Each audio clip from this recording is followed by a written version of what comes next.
Hello and good evening, ladies and gentlemen. Welcome to the show, News Talk Tonight, with yours truly, Chris Anu, coming to you as usual from the great state of Texas, Houston, Texas, to be precise. Thank you for tuning in.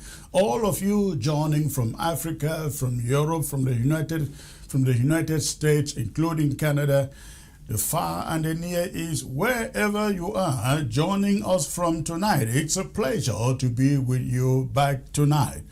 Last week we were interrupted with a fire alarm that kind of sent everybody packing out of the building, and we couldn't conclude with the show that was going on. I come back to you tonight to do more justice to that subject so we can have an elaborate discussion and be able to take your calls and answer your concerns as far as that subject of AAC III is concerned. So please go ahead.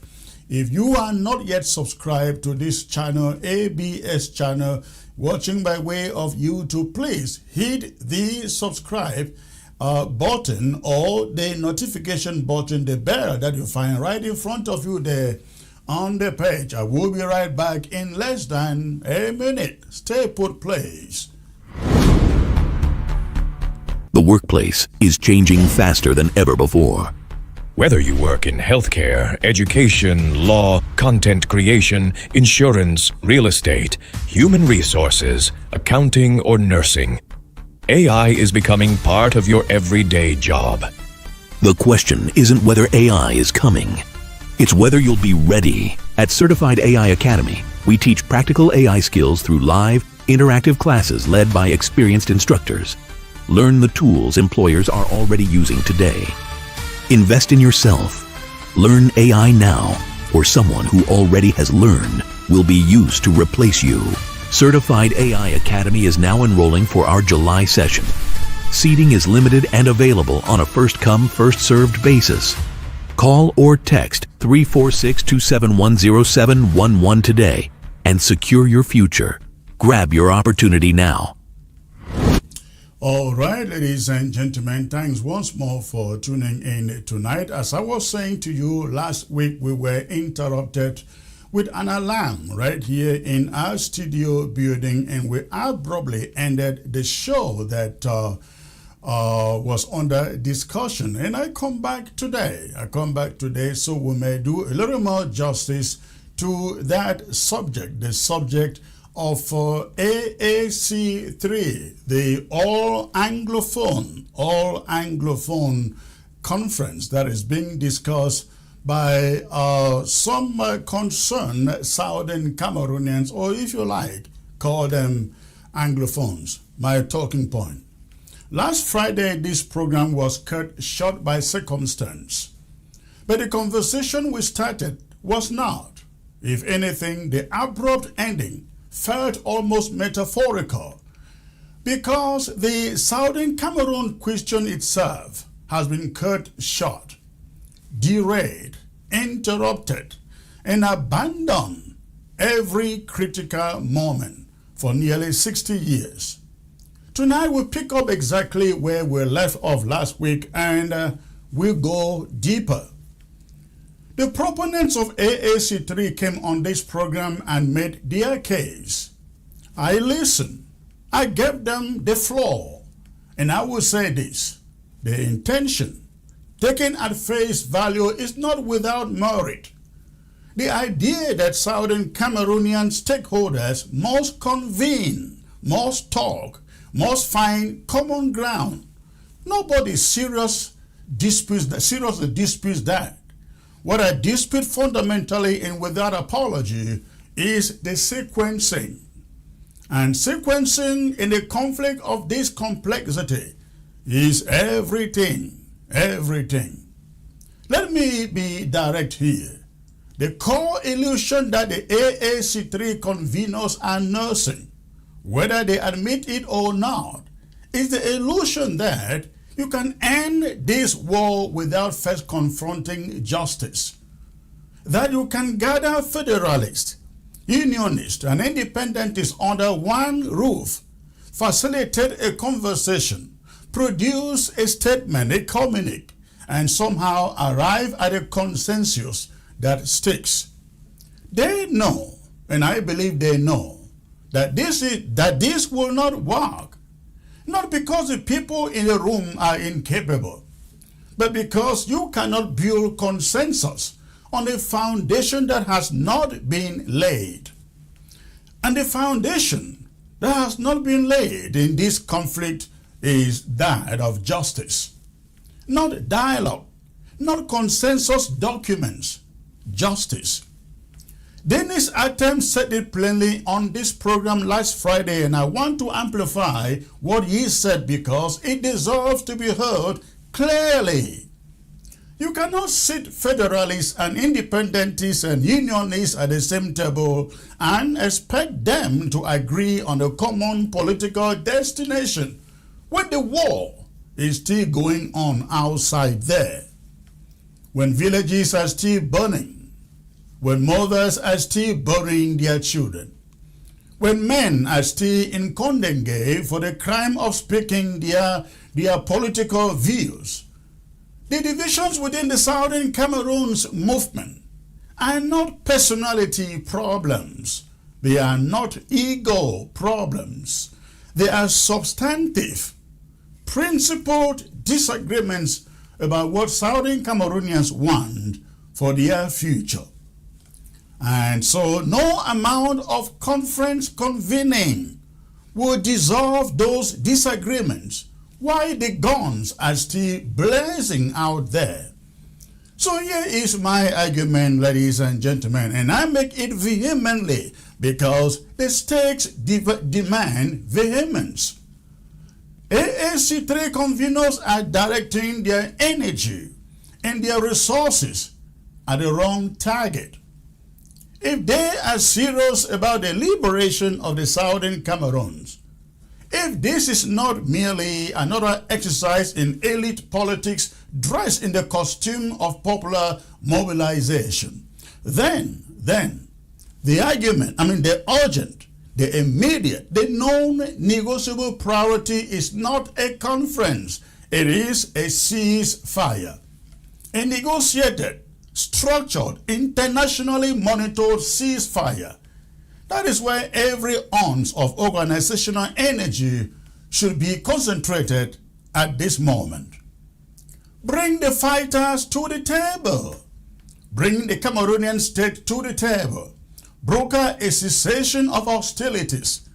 Because only after the guns go silent, only after there is breathing room, physical safety, freedom of movement, will it be possible for all stakeholders to sit down and seriously, credibly discuss the political fate of the Southern Cameroons.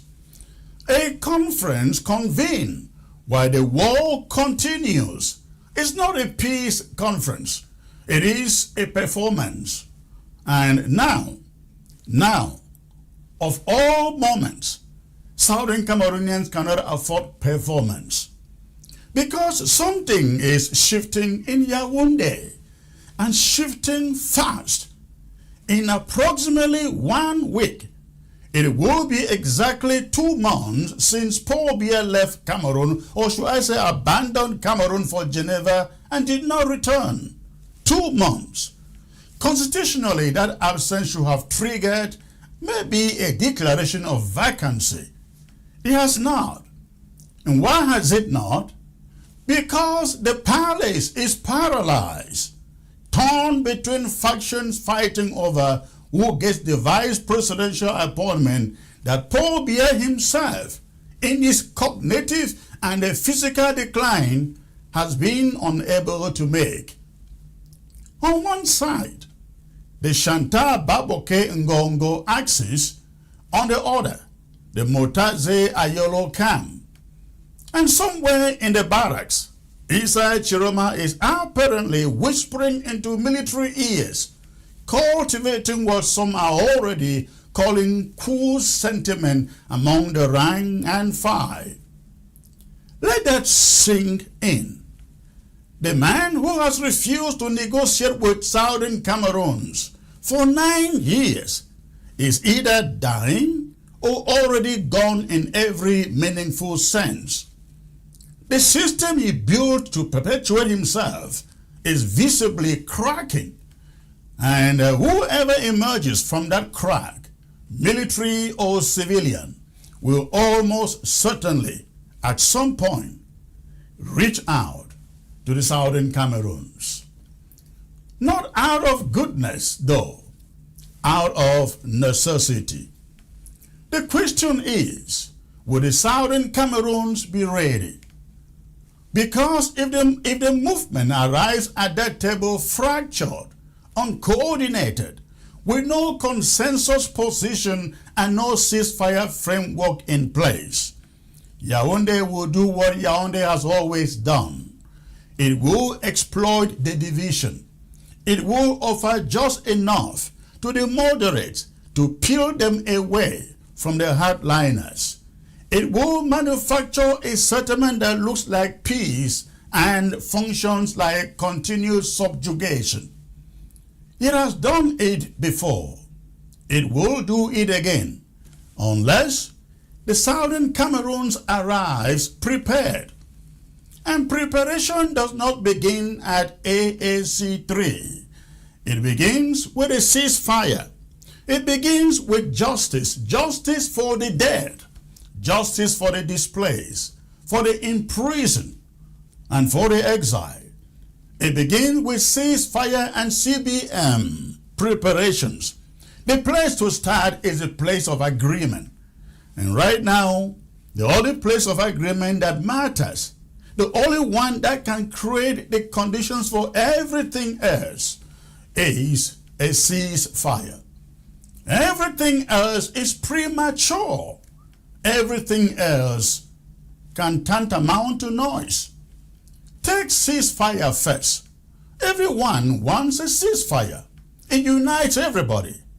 At a ceasefire, a timetable with CBM confidence building measures is set. And Southern Cameroonians can arise from there to then go to AAC, whatever they call it.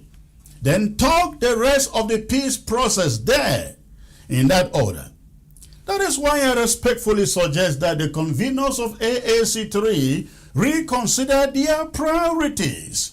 Their energy, their influence and resources will be far better invested in building consensus around a ceasefire than attempting to manufacture consensus around a conflict's outcome while the war itself continues. Because propositions or resolutions do not end wars. Justice does. And until justice creates the conditions for genuine peace, every conference about the future risks becoming exactly what many fear AAC III already is. That is, a conversation about tomorrow that refuses to confront the realities of today.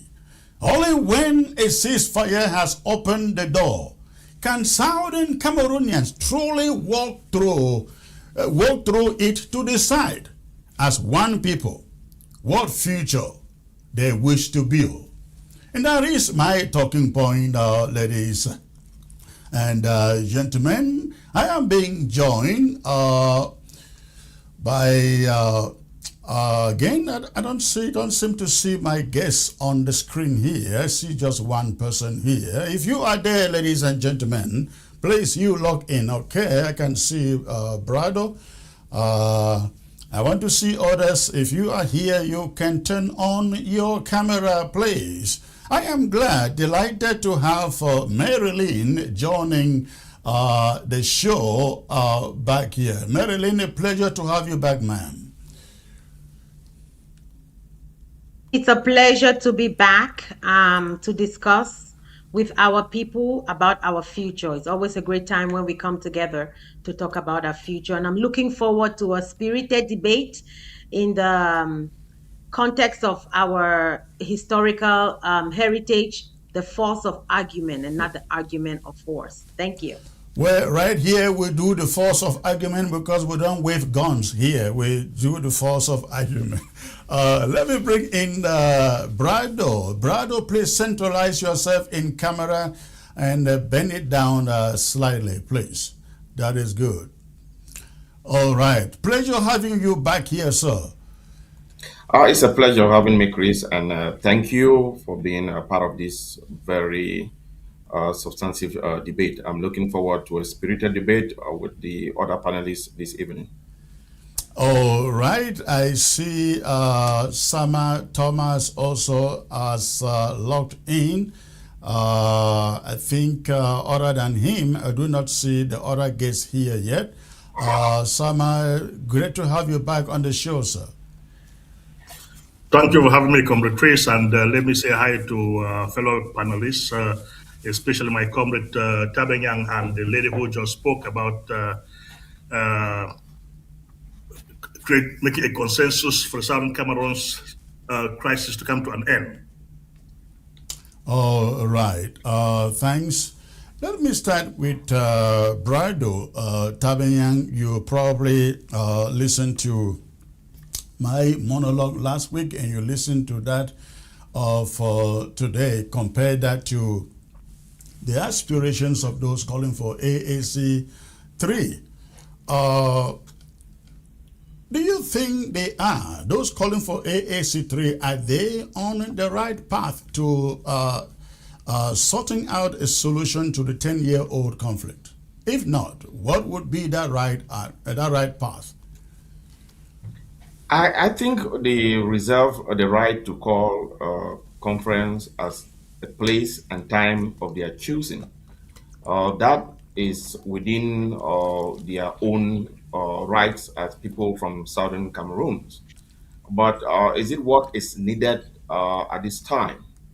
I would think that I'm not quite certain because the argument that we have to bring together all people from the Southern Cameroons, meaning the Unionists, the Federalists, and then the Independentists, before we could take a position, goes further to argue that all of these constituencies do not have a position. It would be very challenging for you to have Unionists and Independentists and Federalists come to a consensus. For us to come out at a conference of that nature would a unifying statement, because the unionists, they know their position. It is obvious that if you are talking to a unionist, you are talking to one Cameroon. So what exactly would you be arguing with a unionist? What is the compromise that you will be having with a unionist? The Federalists, Cameroon government itself, during the national dialogue, did not even entertain the subject of a federation. It was a taboo to even have that conversation. So I don't understand why we keep going back to this idea that we have to sit and talk because nobody gave the people who are seeking for independence the mandate to speak on behalf of all of the Southern people of Southern Cameroons. But when you go back retroactively and ask the same question, if the Federalists and the Unionists who are actually projecting this conference are honest to themselves and want to have an honest conversation with the general public, who mandated the AACIII and AACIII? Was it a group of Southern Cameroon elites who took upon themselves and organized those conferences, or it was the people of Southern Cameroon who mandated them to speak on their behalf? Because for the easier way for them to dismiss the argument that there is a need for a continuation of AAC III, based on the fact that at the end of AAC II, there was a provision that there's going to be additional consideration before the next step, which was a declaration of independence would be implemented. It was not done.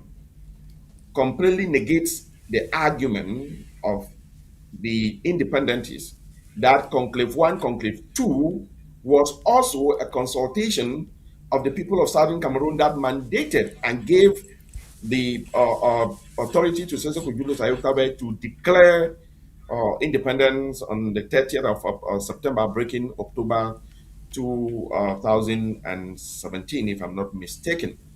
So for us to try to go back in history and then dismiss that same history at the same time, it's a little bit challenging. So personally, I think the position of the independencies has been very clear. And I think that position was articulated during the Canadian pre-talks.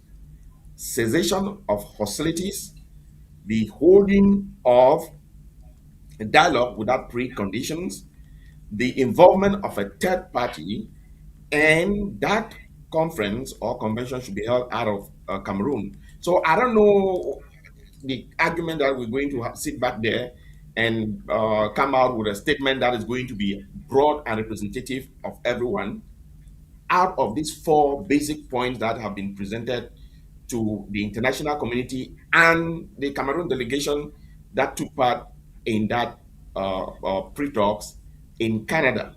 So we should be very honest with our people. All right, I get you. I was thinking of going to Sama first, but let me go to Marilyn because the conference you quoted took place in Canada. And if I'm not mistaken, Marilyn, you were in Canada at that conference, am I correct? No, I was not in Canada for a conference. Okay. I only attended the national dialogue in Yaoundé in Cameroon. I was never at any conference in Canada. But I do want to state first, it's such an honor for me to be a panelist with my fellow panelists. I do want to state that the conference we are calling a conference where all the children of former Southern Cameroons are going to come together to sit at the same table as children from the same family to talk about their future. I think that is a win-win, and I cannot understand for the life of me why anyone would be against such a meeting. Because anytime that a family comes together to build, to think about the future, it's a win-win. So there is a historical context, and we are mindful and cognizant of our history. We embrace our entire history, from AACC I, AAC II, SCNC, all the conclaves. It's all part of our history that we are proud of. But this generation has decided to take its destiny in its own hands. And stepping on the shoulders of our forefathers, we are also calling on a conference, an all-inclusive conference. We're cognizant of the fact that as people of former British Southern Cameroons, we want an all-inclusive conference, that we are cognizant of the fact that we have independent, we have independentists, we have federalists, we have unionists, we have all these different ideologies. But we're coming together as children of former British Cameroons, Southern Cameroons, to take stock of where we are, where we're going, and to come up with a pathway. It doesn't take anything away from independentists, from unionists, from federalists. So everybody is staying in their own positions. Like, this conference is not to convert federalists to separatists or to convert separatists to unionists. No, we're coming in together, cognizant of our differences, but knowing that what unites us is greater than what separates us. We have also realized that 10 years after the war, where are we heading? We need to take stock of where we want to go as leaders. You see, Chris, this generation, we need a different kind of leadership. We need a different kind of leadership to take us where we want to go. So again, we are creating a coalition of the willing. We do know that you have agents of divisions among us, people who are benefiting from the status quo. So we are very aware that we have disciples of division, and we are going to ostracize those people. We're going to leave them on the side, and we're going to form a coalition of the willing.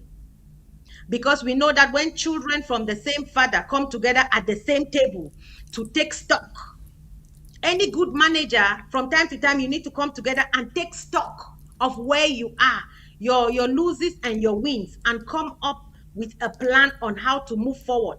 This meeting does not take away anything. Independencies will continue with the agenda. Federalists will continue the agenda. Unionists will continue, but together, where can we find a compromise? Is there one thing that we all agree on? Are there two things that we all agree on? Are there three things that we all agree on that we can push forward to improve the lives of our people? This So is the problem, what this Marilyn, conference the problem, Marilyn, is if you find one or two things that you can compromise on, and those two things cannot lead us to a ceasefire, cannot end the conflict, how do you proceed from there? Oh, I have very good news for you, Chris. And again, I'm not a disciple. I'm not a negative Nelly. I'm very optimistic. Ceasefire will be on the agenda of this conference. How to achieve ceasefire will be on the agenda. That's why I don't understand why any one of us will be against such a conference. We should all be working together to plan this conference to make sure that it's successful, because a ceasefire will be on the agenda. Listen, I do not think any person is against the conference. I think it is about the timing and its priorities. Tamiyan, you want to say something there? Yes, I think Maryland should not cast this as the coalition of the willing, or the detractors and agents of division. That kind of language is not a language that brings people together. And besides, when you do something over and over and you expect different results, you exactly know the way you articulate. I know you know the obvious. That when these conferences, this is not the first time the people from that region are holding conferences. We've held these conferences. We put out these resolutions. We have presented these resolutions to that same government. Even after 10 years of the conflict that you are pointing to, the same government engaged with us in a process in Canada that the whole world actually came to say they support that process, and they look the other way. For you now to turn around and say, you know what, we have to come back and sit together and then come out with this resolution, to what import? What is the import of this resolution?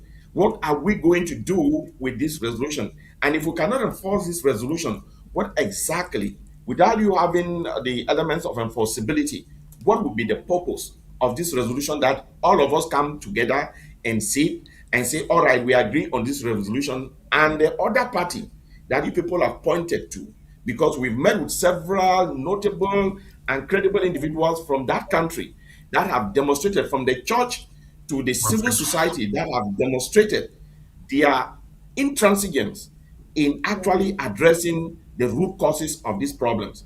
Are you telling us that the unionists, the independentists, and the separatists are going to sit to identify the root cause of this problem? Is it something that we don't know? That is what is a little bit needs clarity from the conveners of the supposed AAC III.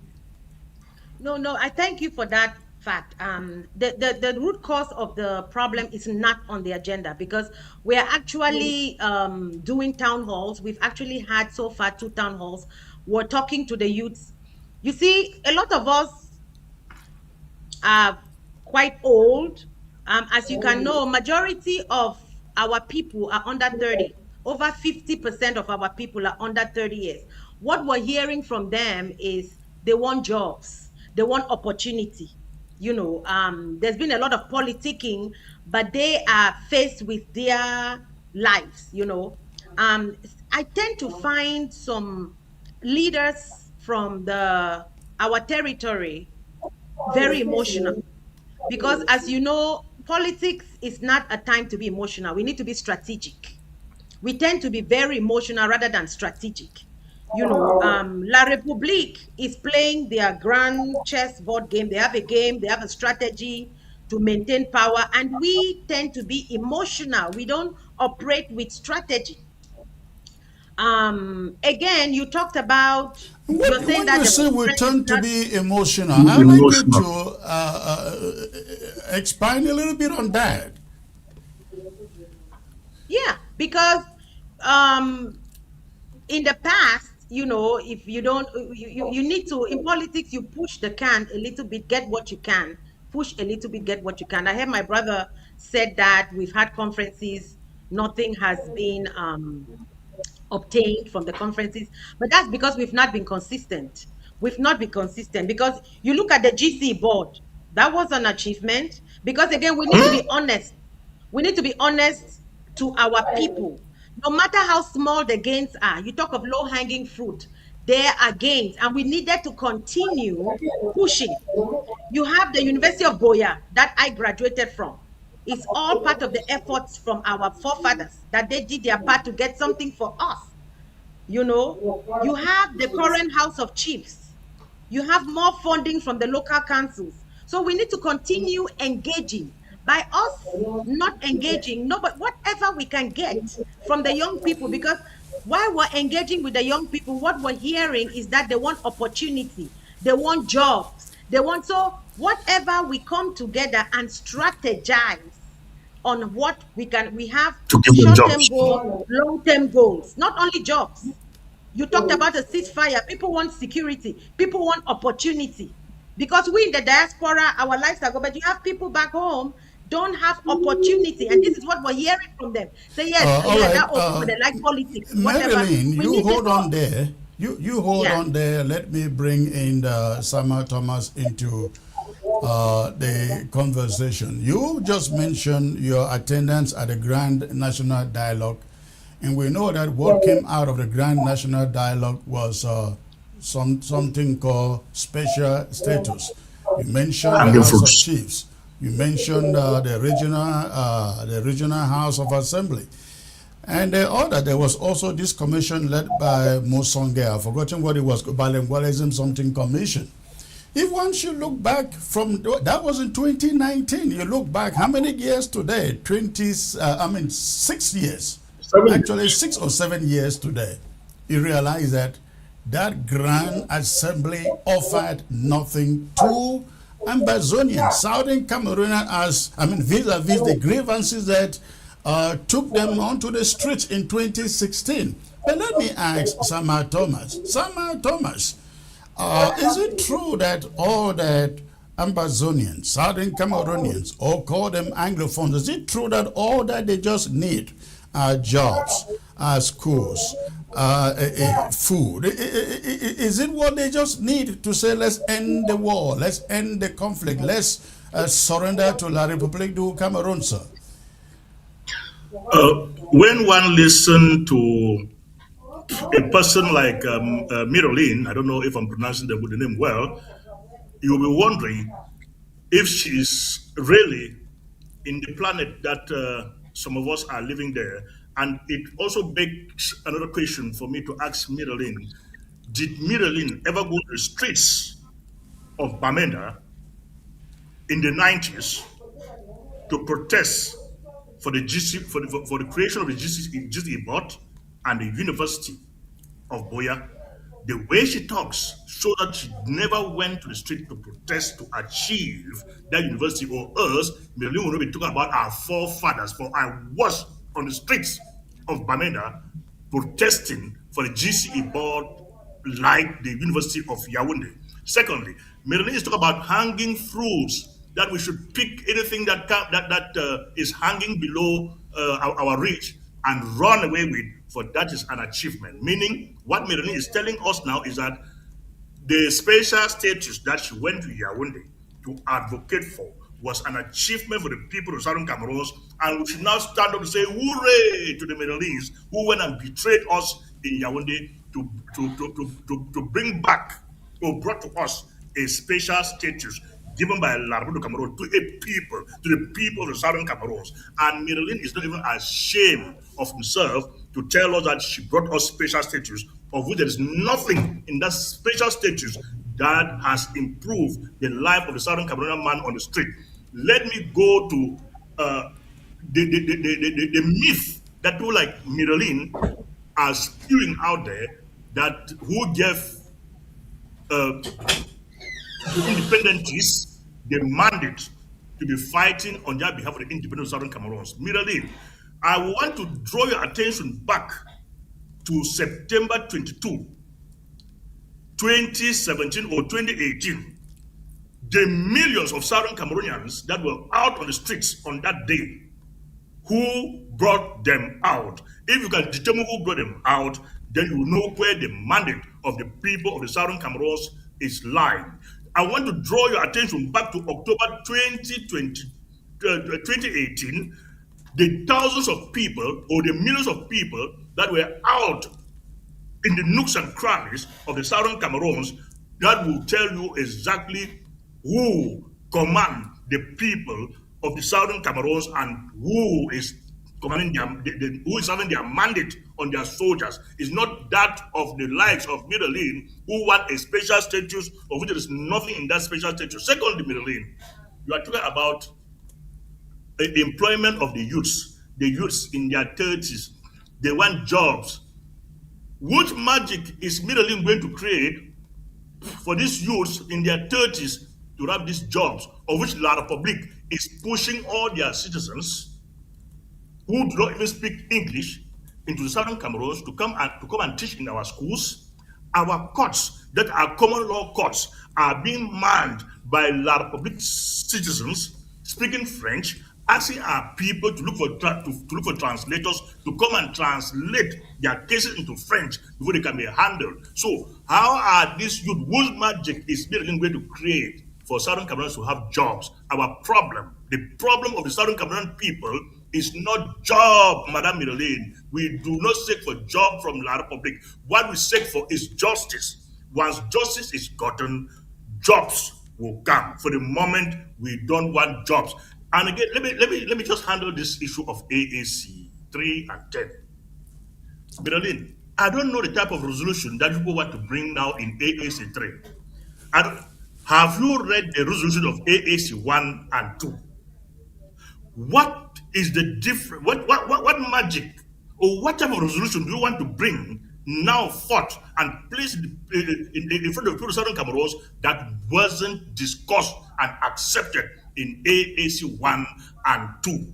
Madame Mireille, AAC 1 and 2 tells La Republic the story of all Southern Cameroonians. We should return to the federal structure of 1961. If not, the Southern Cameroons give them a reasonable time, and if that time elapses, we are going to assert our independence on the 1st or on the 30th of September 2021 in a constituent assembly in Bamenda. I don't know if you really understand what is called what is meant by a constituent assembly. Meeting in Bamenda brought to an end that meaningful time to dialogue with La Republic to go back for the federation. We reassert our independence, and now we are fighting to actualize that independence, and nothing carries us back to where Berlin wants us to go to. All right. You've said a lot there. Let's, Brado, hold on a second. He said a lot. I think let's give Marilyn a minute to respond, please. Marilyn, go on. Thank you so much, Chris, for being balanced on your show. We try to do that always.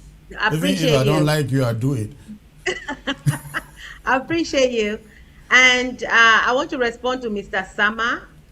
Yeah, I don't know if you know me from somewhere but actually I was on the streets in the 1990s. I was on the streets in Douala. I was on the street. My brother was actually arrested and stayed for a couple of weeks in prison. So I don't know if you know, because you're speaking with a lot of authority and as if you know me from somewhere, because this is the first time I'm seeing you. So I actually know what I'm talking about. I was actually on the streets. They threw tear gas at me in my school at Lycée Bilingue de Bonaberi. And my brother, the one I come after, was arrested and spent weeks in prison. So I know exactly what I'm talking about. That's the first one. The second one, like I mentioned earlier, we have three factions among the citizens of the former British Southern Cameroons. We have three factions, three legal factions. We have independentists, yourselves. We have federalists and we have unionists. And no one side supersedes the other side. No one side speaks for the others. We respect everybody's views. We are cognizant of the fact that people have different ideologies, and we are looking to come together because the world is looking at us as people from former Southern Cameroon, the government of Cameroon is looking at us. They know that we are divided.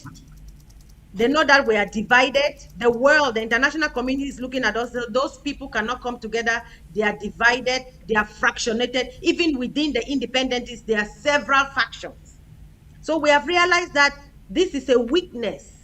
We present ourselves as a weak people to the government, and we present ourselves as a weak people to the world because we're fractionated. So we said, let's be leaders. Let's stop being emotional. Let's come together as leaders, united with one voice, and identify a few things that as a people we can all stand behind. For example, releasing all political prisoners. Can unionists, independentists, federalists agree on that? Okay, let's push that forward and get that win for our people. Yes, it's not secession, it's not independence, but this is a win for our people. Now, I do understand that there are certain individuals, like I said earlier, who want to push their own agenda forward, who do not care about the collective, about the people. I belong to Cameroon Women of Peace, will be Mamiden. So we are looking for whatever we can get for our people. Our constituent, I always say that my constituent is Mami Besem, who sells puff puff on the road. That is my constituent. How can I make her life better? In whatever way, I will do it.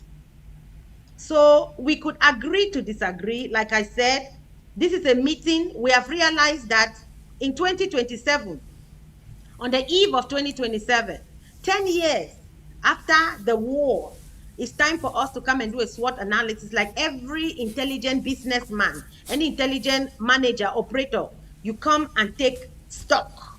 You do an analysis, see where you have come from, what are your gains, what are your losses, and what is the path forward. They say if you are not at the table, you'll be on the menu. So we are calling on everybody from former Southern Cameroons to join us to plan this conference so it can be successful. Now, I want to talk about the special status. I went to that conference. Everybody told me not to go, that it was a ploy, it was a whatever, I would be arrested. But I said, I'm going to go. I said, because if I have an opportunity to talk about the future of our people, I'm going to go. If they want to arrest me, so be it. That's where I was born. That's my country. If they want to arrest me, so be it. So I went to the national dialogue. And we had a plan to bring whatever we could to deliver for our people and to get whatever it was, even if it wasn't perfect. Now, we went to the national dialogue disadvantaged. We went as Anglophones, like I said on your show last week, Chris. It was Fumban all again. We keep making the same mistakes. When they went to Fumban, only Foncha had seen the proposed constitution. The other people had not seen it. They didn't have a chance to debate it because they were not united. They were not speaking with one voice. They preferred to be emotional and division. That has been the curse of the Anglophone. We went to the national dialogue. We didn't know each other. Miralyn, can I intervene there? Miralyn, can I intervene? No. It's my time to talk. When hold I'm on. done, Miralyn, make the point so that Brado can come in. Yes. I met Agbobala for the first time. I had never talked to him. I met all the people. I met whoever.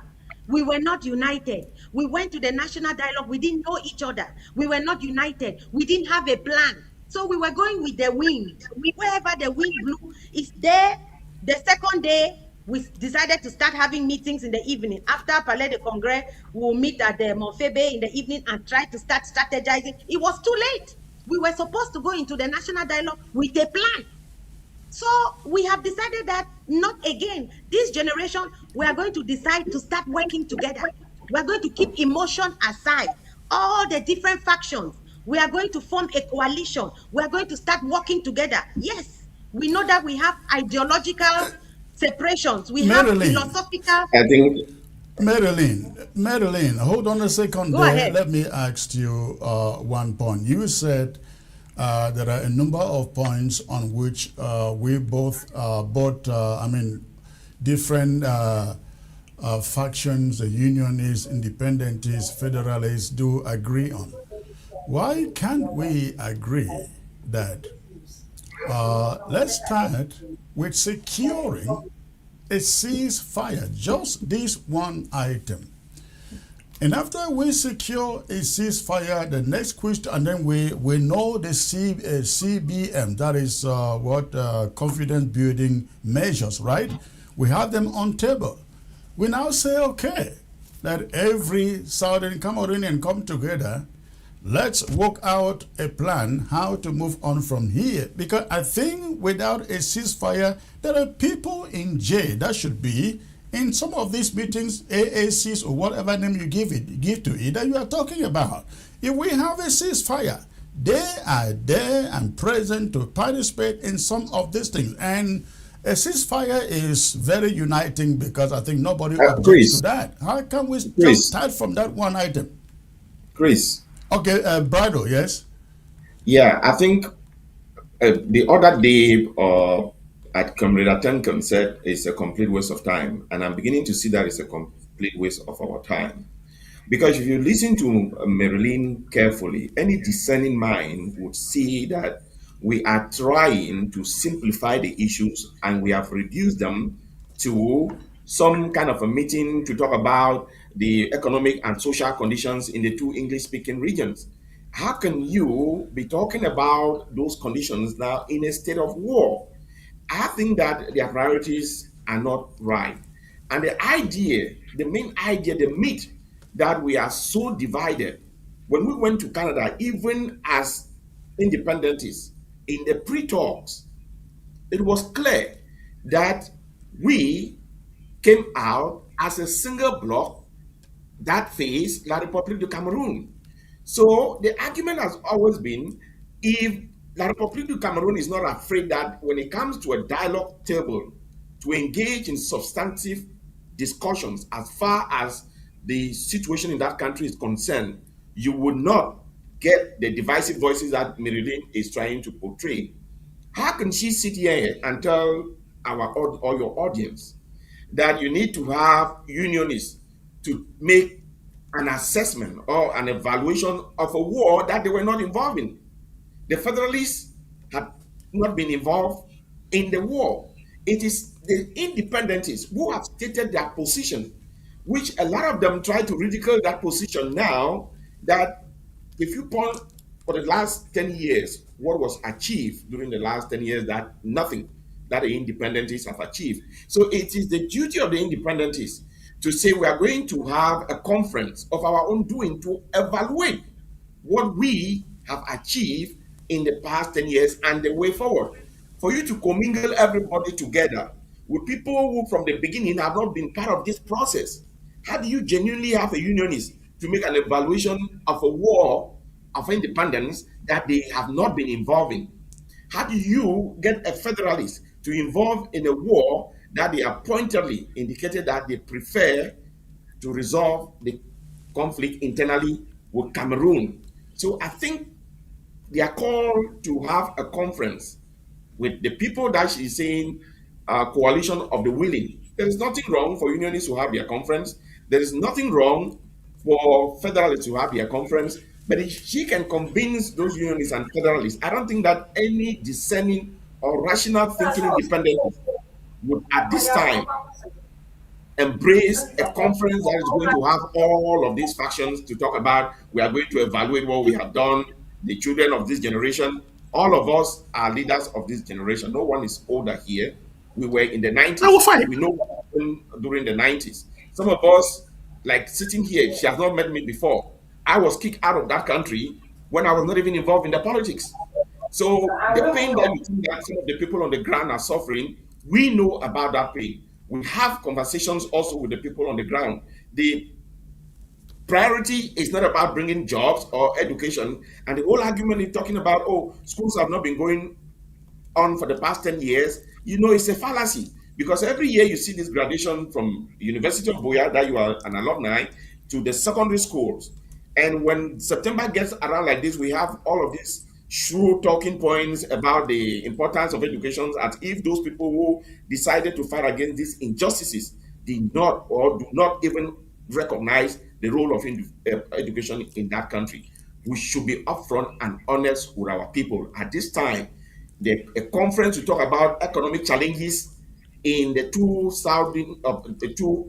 English-speaking regions is as if you are neglecting that those same economic conditions exist in the entire La République du Cameroon.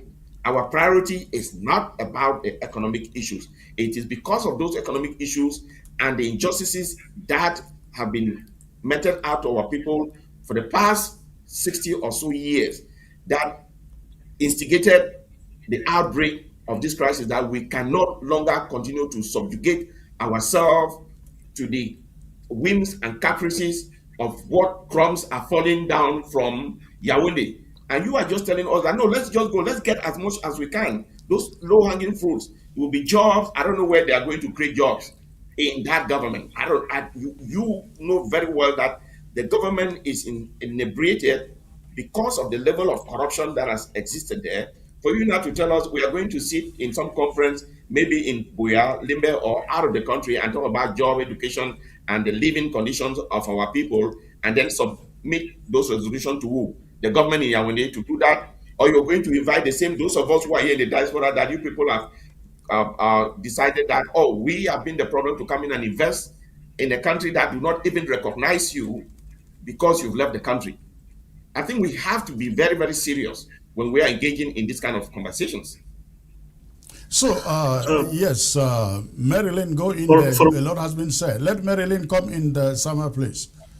Thank you so much, Chris. I just want to clarify that my village of Nguti.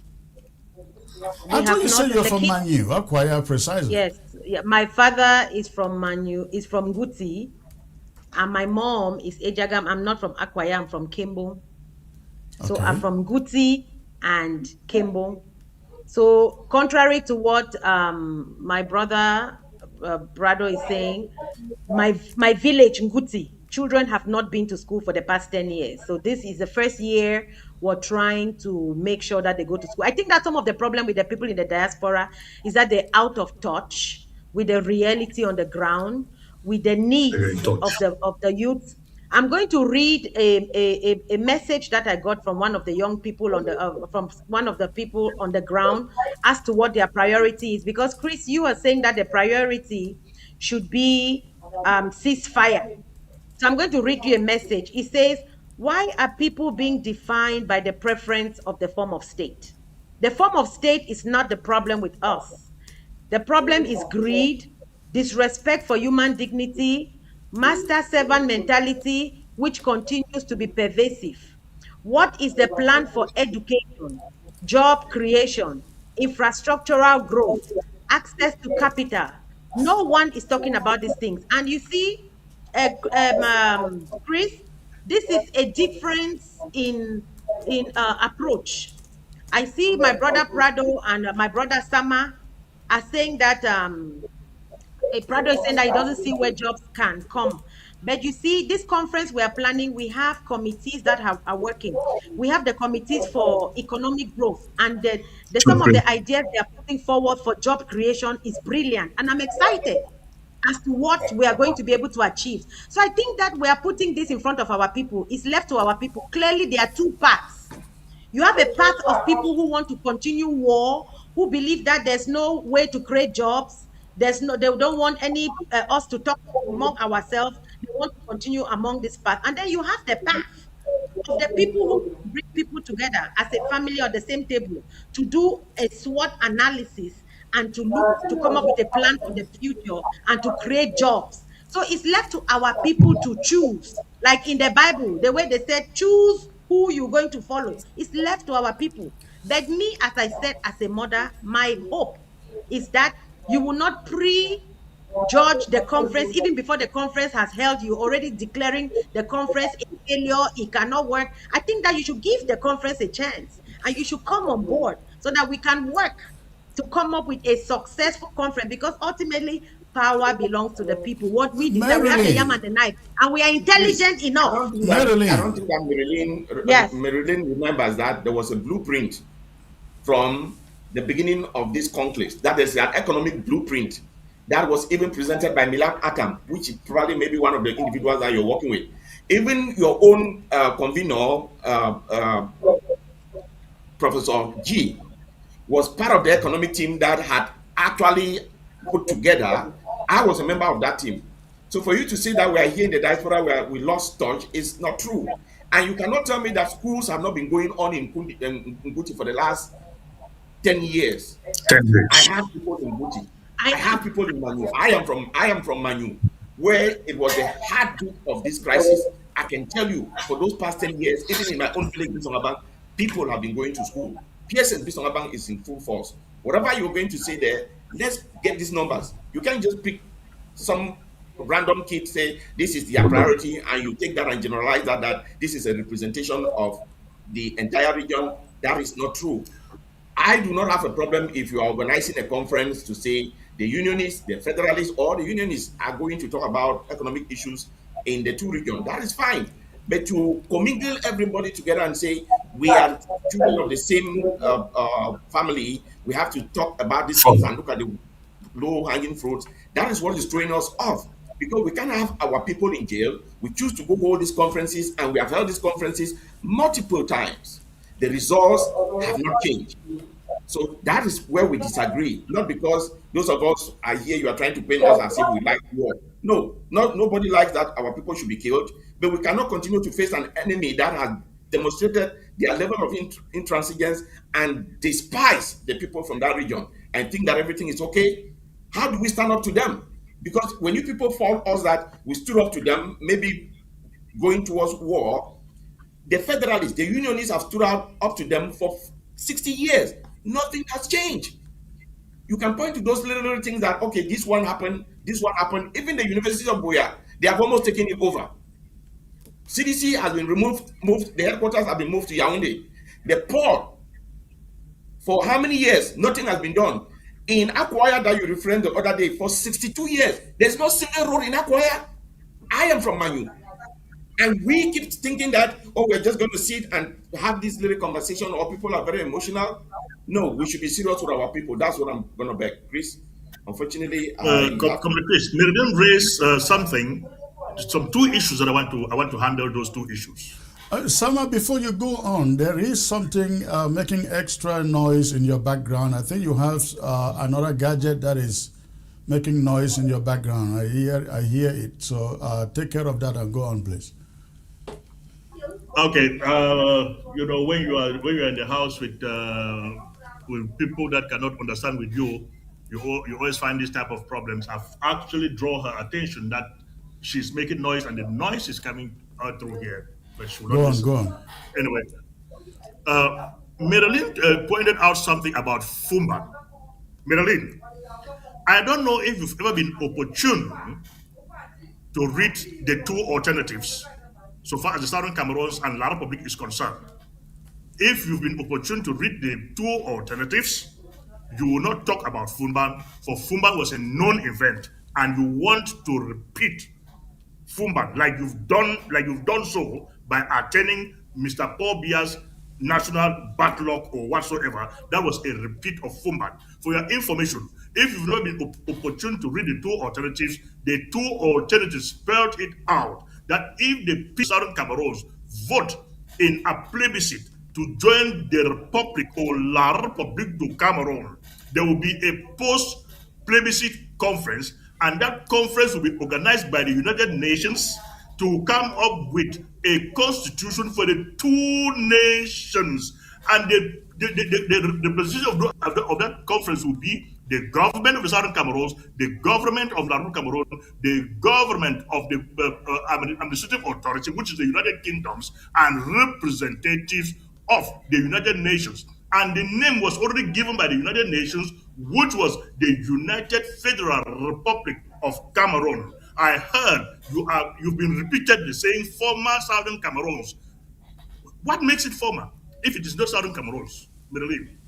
What makes the Southern Cameroons? I'm happy to answer. If you're done, I'm happy to answer your question.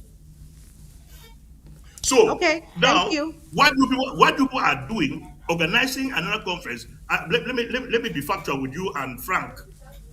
Federalists and unionists should organize their conference. I'm not against it, but what I would tell you people is the people of Southern Cameroons are not divided. If you unionists and federalists think that we are divided, put it on a referendum, in a referendum for the people of Southern Cameroon to choose if they want to federate with La Republic Cameroon, if they want to remain with the present status of La Republic Cameroon, or they want outright independence. Let it be in a federation. Put that question to La Republic. Mr. Rudolph Sama, I have one question for you. I just have one question for you. How many factions of Ambazonia are there and how many presidents? We are not factionalized. We are not factionalized. Sorry. Okay. We are so it means you are delusional. So I cannot continue a discussion with a delusional person. If you are not going to even accept the reality, we have one thing. Then I can, and that explains everything. We have one thing in mind, that is the independence of the Southern Cameroons, which all of us agreed on. But you federalists and unionists have nothing to that you have agreed on. But we've agreed on independence of the Southern Cameroon, full stop. So we are not factionalized. You are the ones, you guys are the ones giving the impression to the international community and La Republic that we are factionalized. Making are we the ones who created Sako? Who is Sako? Who is Tatabe Julius? Who is Ayabacho, Chris Anu, and all the? Are we the ones who did all of that? And that is the problem we have. You guys are the ones selling that myth that we are factionalized. You are fractionated. You are the ones selling that myth. You are the ones that traitors like you. But again, that's not what I'm here for. I'm not here for that. So, Chris, take over your panel. I'm not here for that. I can answer your question. Ask me to talk about former British Cameroons. I can talk about that if you're interested. Let me come in there. Marilyn, it may surprise you that the independentist movement is not as divided as you think. It will surprise you to know. I'm not an independentist, so I listen to you, Chris. If you say you people are not divided, you are united, I agree. Let's move on. I can't no. Let me just make a point for you to understand. Thank you. It will surprise you. It will surprise you that independentists and federalists have held one conference to figure out how we can bring this war to an end, to the satisfaction of everybody. That conference took place in Boston in November. I think it was November 24 or 25. Aki was there, and for Ban John in Boston, and there was this pathway for peace finders that put the conference together. We sat down, we discussed, we agreed, we discussed amicably, we came up with a white paper.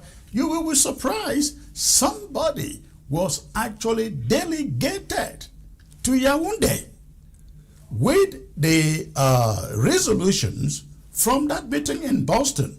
Again, Akwanga was there, Ayangwe was there. You can name the name the rest. So the point is that the independentists are not as divided as some people like to put it out there. When Switzerland came, you saw, the Swiss initiative, you saw all the leaders represented there, they spoke in one tone. When Canada came, they were there, they spoke in one tone. We agreed that we want a free and independent Southern Cameroons. The problem with the AAC initiative is that you have every Tom and Dick on the table who will not agree. I attended your Zoom conference last week, and I couldn't believe hearing from Padi Asanga, who was supposed to be on this show, didn't show. He was berating Atam Milan and asking what right, what powers does he have to have much time given him than him, Padi Asanga. This is a place where you go and you hope to reason with each other, but that wasn't the case. So, no, there is not much division within the independent movement as you think.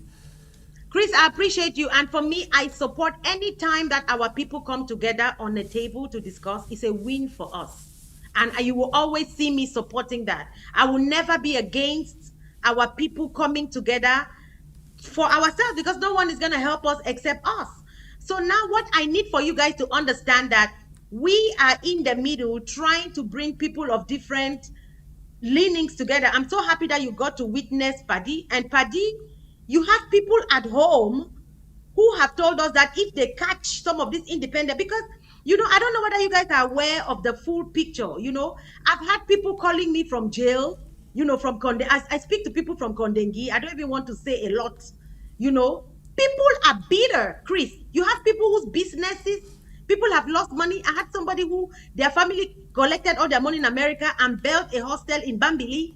And when it was time for them to start collecting money, they came and destroyed all their hard. People are bitter. People have lost lives. People have lost homes. Marilyn, there is no doubt that people are bitter. But this is why we need a conference. Which people are bitter? We have been in this. We have been in this for 9 years, and it is the people you are talking about who are giving money to the fighters in the bush and encouraging them. Please go ahead. Don't give up until we take back our country. The overwhelming majority say they want a free and independent Southern Cameroons. Of course, it's a war situation, and there will always be a minority who feel like, consider MKPD, who is one of your members, who was also supposed to show up on this program, but he refused to be on camera. Listen. You don't listen to people like that who wish that Ambazonia, Southern Cameroon was bundled and handed over to the Republic of Cameroon. Anglophones, I speak to them. If they belong to that territory, I speak to everybody. Ubi Mami, we talk to all our children. Mami no the way they throw away some Pekin. That's why I speak to everybody, because Abi Mami are not the throwaway Pekin. How can we find a compromise? That land mass belongs to all of us. This is the compromise. This is the compromise I suggested, and it is there on your screen. How about AAC people hold on to their conference, hold on with their conference, and agree that what we need first is a ceasefire that takes the prisoners out of jail, that allow the people you are talking about, the young people you are talking about, to go to school, to get jobs, to start looking for something to do, that get the displaced and the refugees to start going back to their homes. And then we have the CBMs, confidence building measures, from which we can then gather everybody and say, let's come and sit down and see what step we take next. How about that? A ceasefire. Yes, Chris, that's a good suggestion you're making. Like I'm telling you, we are talking to people from the far left and people from the far right. Unfortunately, I've said it and I'll say it again. From our regions, majority of the people from that region, over 50% are under the age of 30, and they have a different priority. Which region are you talking about? The former Southern British Cameroons. That's our region. What they call today's Northwest and Southwest. Over 50% of that population is under the age of 30. And they keep calling me, they say, I beg, leave that part them, politics, leave that part them. Let them do politics. We want jobs. We want opportunity. So Chris, as much as I sympathize with you, Marilyn, I'm so surprised that you are so fixated on jobs, schools. Where were those jobs before today? Where were the jobs? People took to the streets because the jobs were not there, because the schools you are referring to were denied the kind of education that the children needed. How do you imagine a Francophone coming to your classroom and teaching your Anglo-Saxon children in French or horrible English because they can't pronounce a word in English? Why are they so fixated in it now? If they didn't get it then, 10 years ago, what makes you to believe that today they're going to find those jobs? For 10 years, hold on, let me round this up. For 10 years, La République du Cameroon has refused to call a dialogue, a meaningful dialogue.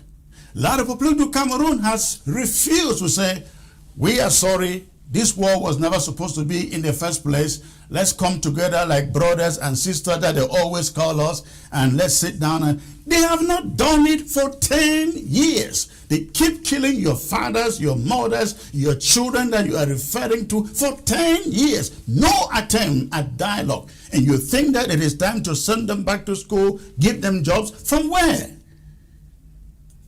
I don't understand. I thought you said there was a Canadian process, a Swiss process. Was that not dialogue? That was not Cameroon. That was. You seem to be contradicting yourself. Those were foreign. That wasn't Swiss was not Cameroon. Canada was not Cameroon. It was Canada. It was Switzerland. And Cameroon refused to go there. And when they go there in Canada, and when finally they went there in Canada, they went to Yaoundé and said, no, we have no idea what happened in Canada. We were never party to it. You know that. No, I don't know that because I wasn't part of it. There's a fundamental question. There's a fundamental question that Marilyn needs to ask. How many jobs so far has Marilyn created that he thinks that if the ground is secured enough, those jobs will increase? He will increase his capacity of creating more jobs. How many have you already created? Or are you telling us that you make some magic to now cause La Republique to create jobs in Southern Cameroon? That's why I'm saying that, Mr. Rudolph Sama, there's a fundamental difference between your beliefs and my beliefs. You believe that it's not possible, but I believe that it's possible and that we can do it. I believe that we have what it takes. We have the education, we have the intelligence, and we have the willpower, and we have a plan, a blueprint, and we are going to make it happen. You believe that it's not possible. I believe that wasn't there before. Let me quote something to you. When the guys who drew the Constitution of the United States met, Thomas Jefferson, who was the chair of that commission, said in quote that we will not draw the Constitution of the United States from the air. We will use constitutions that have been working in other areas to help us draw the Constitution of the United States, but avoid those clauses that makes the King of England tyrant, end of quote. So which premises are you using presently now that it was like this before, and we are going to use that premise to improve on what we are going to do tomorrow?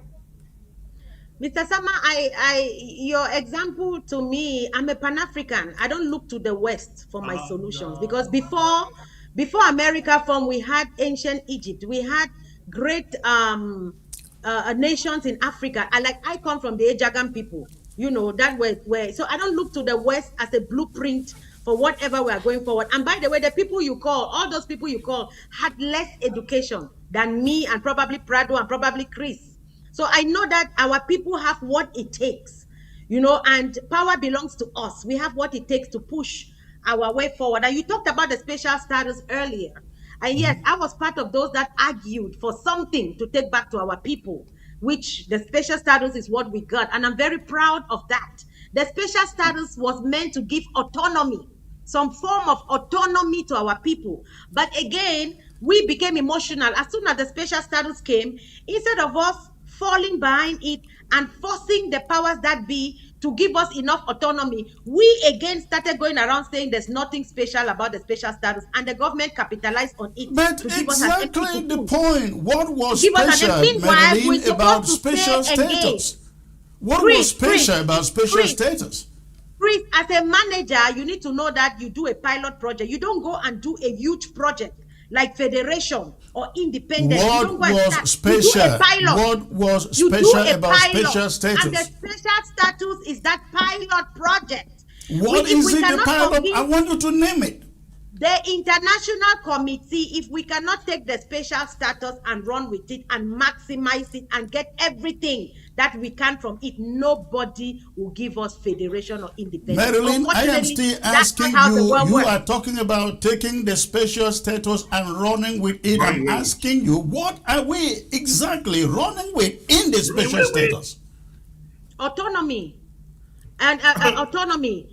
To run the special status gave Ambazonia, Southern Cameroon's autonomy?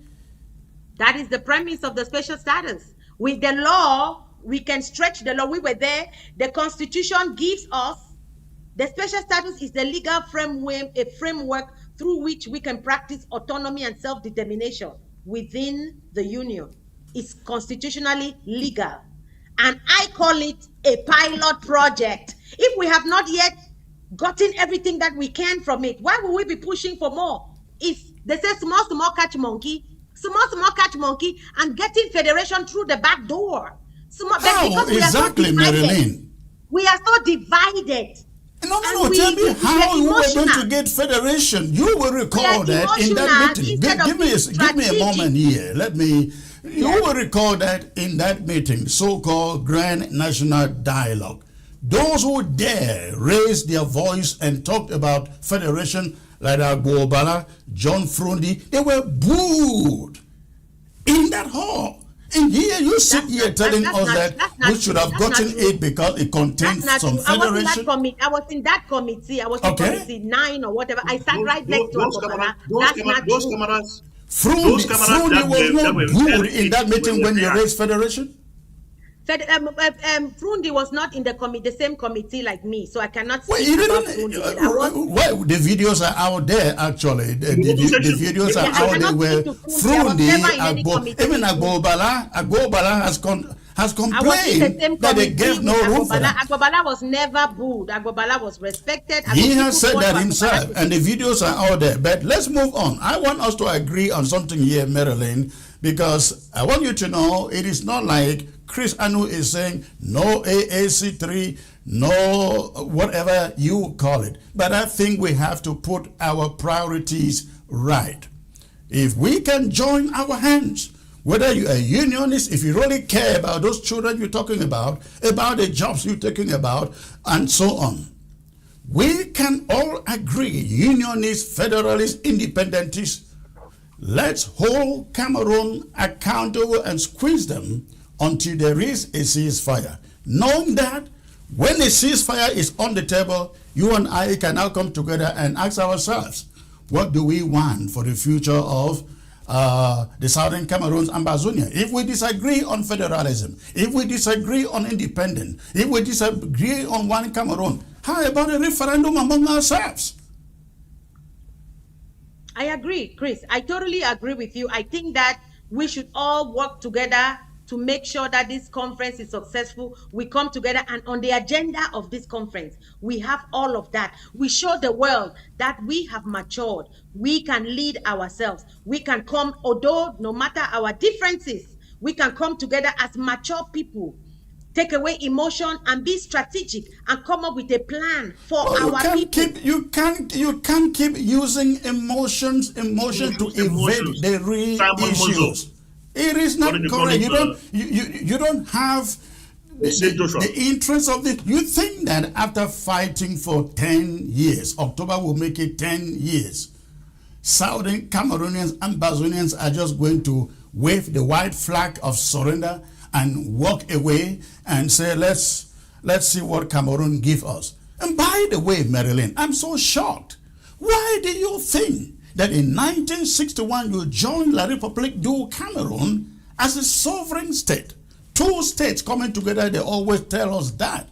And then at a point in time, the other state has to dictate to you what you become, what your children become, what job you can have, what job you cannot have. Think about that. Why do you buy that? I mean, you are a smart woman, intelligent woman, educated woman. Why do you think so badly? Chris, I don't buy anything. I'm not here to talk about the history. We can talk about the history until the cows come home. I'm here to look forward, not backward. In the grand scheme of things, you have this is colonization we are dealing with. Our problem is we are dealing with the remnants of colonization. I don't want to get into the fact that Togo and Ghana, Togo lost some land to Ghana in the same way. But you don't see people in Ghana rising up to say they want to fight whatever because of governance. They were governed better.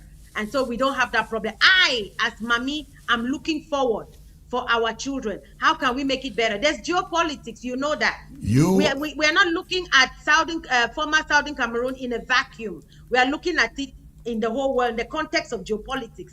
How can we move forward as a people to make life better? You want to move forward as a colonized people. You mean we should move forward as subjugated? We should continue to move forward as subjugated people, right? Is that what essentially That's why we need to come to this conference and come up with a plan to make sure that we're not subjugated people. How are we going to come out from that subjugation? There are many ways to catch a cat. There are many ways to catch a cat. We have skinned that cat for 60 years. Those many ways that you are now. I agree. Like I said before. Please let me finish. Yes. Like you said before, the other day you pointed that history directs or dictates that we should learn from our forebearers. But that same history also teaches us that when you do something over and over, then you are a fool. That is basic. Even somebody in high school should know that if you do something over and over, because whatever you're saying here, that you're saying we'll go to those meetings and we'll come out with these resolutions, those resolutions are dependent on Yaoundé acting on those resolutions. Because as you say, they're not existing in a vacuum. We have tried that before. In this effort to try to pacify the whole problem, you keep referencing that we have to prove to the world that we are mature. We don't have to prove to anybody that we are mature. If we believe that what we engage in, that the injustices that have been meted against our people for this number of years is something that we cannot tolerate anymore, and we are standing our ground. It doesn't matter whether the world is thinking that we are divided. Even here in the US, that some of us are here, the country is divided, almost 50-50. Most of the regions of the world are divided. Nigeria is divided. So it's not new that we are facing that problem. And there's never been a struggle that there have never been internal division. Those things exist. If the unionists want to hold a meeting, at this time, a meeting is their priority with the blueprints. Like I indicated before I exited, those blueprints have existed before. We work on those blueprints. I would bet that those blueprints are just being revised by Dr. G and other conveners, because I know that they were in part of those committees that work on the blueprints for Southern Cameroon. We all want peace to return, but should peace return without justice? When we went for the pre-talk, and those pre-talks, the world came out and supported those pre-talks. Did that same world not know that we as Southern Cameroonians were divided? Even the Vatican came out and said they supported the effort to find peace in that region. Didn't they know that we as a people were divided? It was only the independentists who were part of that pre-talks in Canada. But the Canadian government came out and backed those pre-talks, indicating to you that it is not the absence of effort from our side, but it is the intransigence from the Yaoundé regime. So if we are going to see all these conferences and then go back and try to please them and go back and say, you know what, this is what we as people of Southern Cameroon have come together, have decided that there should be a release of all political prisoners, I will tell you that being part of those pre-talks, that was number one point, the release of prisoners. The holding of a dialogue without preconditions. The bringing in a third party to negotiate. Would this not be easy for you people to say, you know what, we don't need a conference to go agree on this issue? You don't deny about release of prisoners. You do not refuse the need for dialogue without preconditions. You do not refuse the argument that it should be held out of the country so that those people who cannot make it into the country should be part of it. These are four things that, to start with, can be addressed. If I address that and throw the challenge that you, the people from Southern Cameroon, need to come with a team, you would see that we would be engaged, whether it would you, the federalists, or it is you, the unionists, together to come with a team that would face Cameroon. But you now say that no. You know, a lot of things are not going right. We need to do an assessment and then hold these meetings and then come back with the same resolution with an enemy that have proven that they are not ready to engage in any constructive dialogue. It's problematic. I hear. All right, please, gentlemen, and I mean ladies, lady before gentlemen, please hang in there. We're going to take a very brief break out, and when we come back, I will open the phone lines. I see lots of people trying to call in to make some contributions. So please stay put. We'll be right back. The workplace is changing faster than ever before. Whether you work in healthcare, education, law, content creation, insurance, real estate, human resources, accounting, or nursing, AI is becoming part of your everyday job. The question isn't whether AI is coming. It's whether you'll be ready. At Certified AI Academy, we teach practical AI skills through live, interactive classes led by experienced instructors. Learn the tools employers are already using today. Invest in yourself. Learn AI now, or someone who already has learned will be used to replace you. Certified AI Academy is now enrolling for our July session. Seating is limited and available on a first-come, first-served basis. Call or text 346-271-0711 today and secure your future. Grab your opportunity now. All right, ladies and gentlemen, I see quite a number of you have been trying to call in to put in some contribution. The phone number is open now and it's right there on your screen. Remember, when you call or before you call, make sure you shut down the volume of your set before you call, and make sure you focus on the phone, as there will be a delay when you call. The number again is right there on your screen. Marilyn, a lot has been said out there. No, let me go to Sama Thomas, then I bring you in because I know he's been trying to say something. Sama, go on briefly, please, so that Marilyn can come in. Tabingan just said something that we've been echoing to Marilyn, but I don't know if she's been taking down some notes to say that despite the fact that we disagree with what they are trying to do, but we still have something to propose to Cameroon, which is Medellin should go and meet her team for them to carry the points that we've pointed out here, that if La Republic thinks that we are divided, we should go for a referendum, an internationally supervised referendum to determine the will of the Southern Cameroonian people. For we, the independentists, we have just one agreement, one belief, that we want the independence of Southern Cameroons. If some few people want federation, then let La Republique accept to put it in a vote for the people of Southern Cameroon to determine if Medellin happens to win, to remain in a union with La Republique of Cameroon, fine and good for her. If the independentists win, then the case of we are divided will be diluted, will be a non-event. Can Medellin and his team take that to La Republique? Sama, hold on there. Let's get to the phones and see. Hello. Hello. Hello, where are you calling from? I'm calling from Ground Zero. Okay, what is on your mind, sir? Yes, I have a few things to talk to. You have you have less than 1 minute. Go on. I want to talk to Madame Merolin. First of all, she's a hypocrite. That woman is a hypocrite. Last time hold on. I know how you feel, but don't call people names when you call, because everybody has a right to an opinion. Okay, just be nice, make your point. I know how Ambazonia they are. Just go ahead. They can go on, please. Yes, the reason why I said so is because she knows what is in the ground. We don't need jobs. It's not job that is our problem. We have been suffering, and the jobs are in the Republic. I'm talking to you, I'm in the Republic of Cameroon. That Madame Merolin need to come here and see how they're humiliating us. Is it because we don't go to school? Is it because jobs are not existing? What does she want to tell us? What did she want? We are listening. This kind of conferences, open this debate. Let's call and talk to her. We have the money to put in data for you to use it, so that we can exchange our ideas. You don't need to go to those conferences. You don't go there. They are not real. All right. They are not real. They are being sponsored.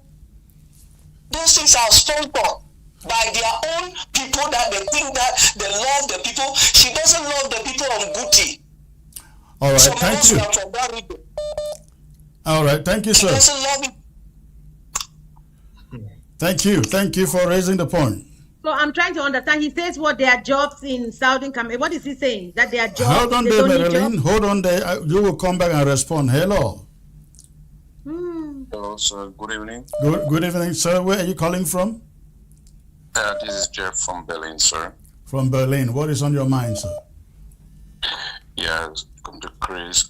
In as much as your program is open to all kinds of persons with different opinions, you should be equally careful of bringing in this kind of people like the lady on the show. I don't imagine how bringing someone to your show, and we're trying to rebuild the future of Southern Cameroon. And the woman main idea and the thinking is that Northwest or the Southwest can never live together. That is what someone said last time. And her argument, she talks about emotion and that we are not united. If people like her with a divided mind that that Southwest and Northwest can never live together, who is dividing us? There are people like her. I'm so surprised. Like Banon said, it just waste of time, please. This woman annoys me. I don't want to see her again on your forum. Thank you. Thank you for the call. Hello. Hey, hello, Comrade Chris. Good evening. Good evening, sir. This is Maître Nikamp, right? Hey, this is Maître Nikamp from the Netherlands, please, my dear comrade. Okay, go on, sir. Yeah, once again, I really want to take this chance to thank you. You know, you are one platform that is always out bringing Ambazonia from all walks of life so they can debate on issues. There's something that triggered me. No hard feelings here, please. I want to salute all of your panel, especially the lady on board. What I'm saying here is this, Comrade Chris, to my dear lady there. You know, there is a big difference. Going to school and passing through the school are two different things. So I tend to wonder if our lady on board went to school or she did pass through the school. And then let me tell you one thing, my dear comrades, my dear sister. Southern Cameroon, like the Republic of Cameroon, these were both UN transition territories. There is no treaty of union between these two countries. I find it so ridiculous that a lady of her caliber, of her intelligence, is fighting to link herself with a country that does not even recognize their existence. Listen to what Paul Biya himself said in France. He told Mo Ibrahim that for over 50 years, they have been trying to assimilate, integrate the people of the Southern Cameroon. It did not work. So what are we talking about here? And that mentality of saying like, there's nothing like Northwest, Southwest. It is Southern Cameroon, Northern Zone, Southern Zone. Please, with the mentality of like dividing those kind of big Tongo, all those asylum seekers who came, we gave them refuge in Biya. That's the kind of drive that a lady like our humble sister Mary is thinking. They have no issues with the Northern Zone or the Southern Zone. They don't exist. Nothing exists like a Northwest or Southwest. It's all manipulation tries to keep people at bay. All right. It is high time. Excuse me. No. Excuse me, sir, please. Yeah, we need to take other calls. Go ahead and wrap up. We need to take other callers. It's high time we leave all of this kind of petty kind of mentality behind. If you are coming on board here, bring ideas that we reinforce our resolve. Tumi executed a platform, a referendum a survey. Over 69%. They stood for the independence of the Southern Cameroon. Why are you trying to force us attached to the Republic of Cameroon when they don't even recognize our existence? All right. Please, my dear sister, please. All right. Switch rank, please. You keep talking about you are a mother. Teach your children the right history. Please. Thank you for the call. Please. Thank you. All right. Madeline, go on before another call comes in, please. Okay. This is like an open indictment for you, right? Oh no, yeah. I was coming to an Ambazonia show. A lot of people asked me not to come, so it's taking. No, but we are very fair here. In fact, the very fact that you are here can tell you how fair Ambazonians are. So, but again, I come in peace. I come with an olive branch. I come knowing your ideology, where you stand. I come reminding you that we are all children of the same family. I come cognizant. That's why you will not see me trying to convince you to be a federalist, because I know where you stand and I respect your position. I respectfully disagree with your position. I'm not an independent, but I want to make something clear. Somebody spoke falsely against me that I said Northwest or Southwest cannot live together. I think the video is there for everybody to go and watch. I never said that. I never said Northwest or Southwest cannot live together, because it's impossible. If you take any village in the Southwest today, whether it's Lipenja in Ekondo Titi subdivision, or it's Kembong, where I'm from, or it's wherever, if you do a census, the people of the Northwest are more than the people of the Southwest in whatever town in the Southwest. So the people of the Northwest and so are hold on woven. there. And so what do you mean by that? What I mean by that is that the people of the Northwest are woven into the fabric of the Southwest. So there's no way that we can say that they cannot live together. They can live together. What I'm saying is that we will not enter a political union, because the problem is that people are dishonest. And as somebody said, I be mommy, I don't feel like for my picking them. I'm here to tell Please, the truth. give me one. Nothing Just hold on. Just hold your line of thought there, please. Hello. Yeah. Mm-hmm.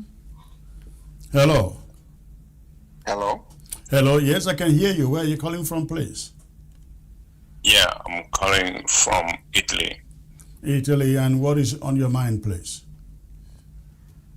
Yes, I'm a little bit surprised that the lady or a sister is I mean, she called herself, she's a mom.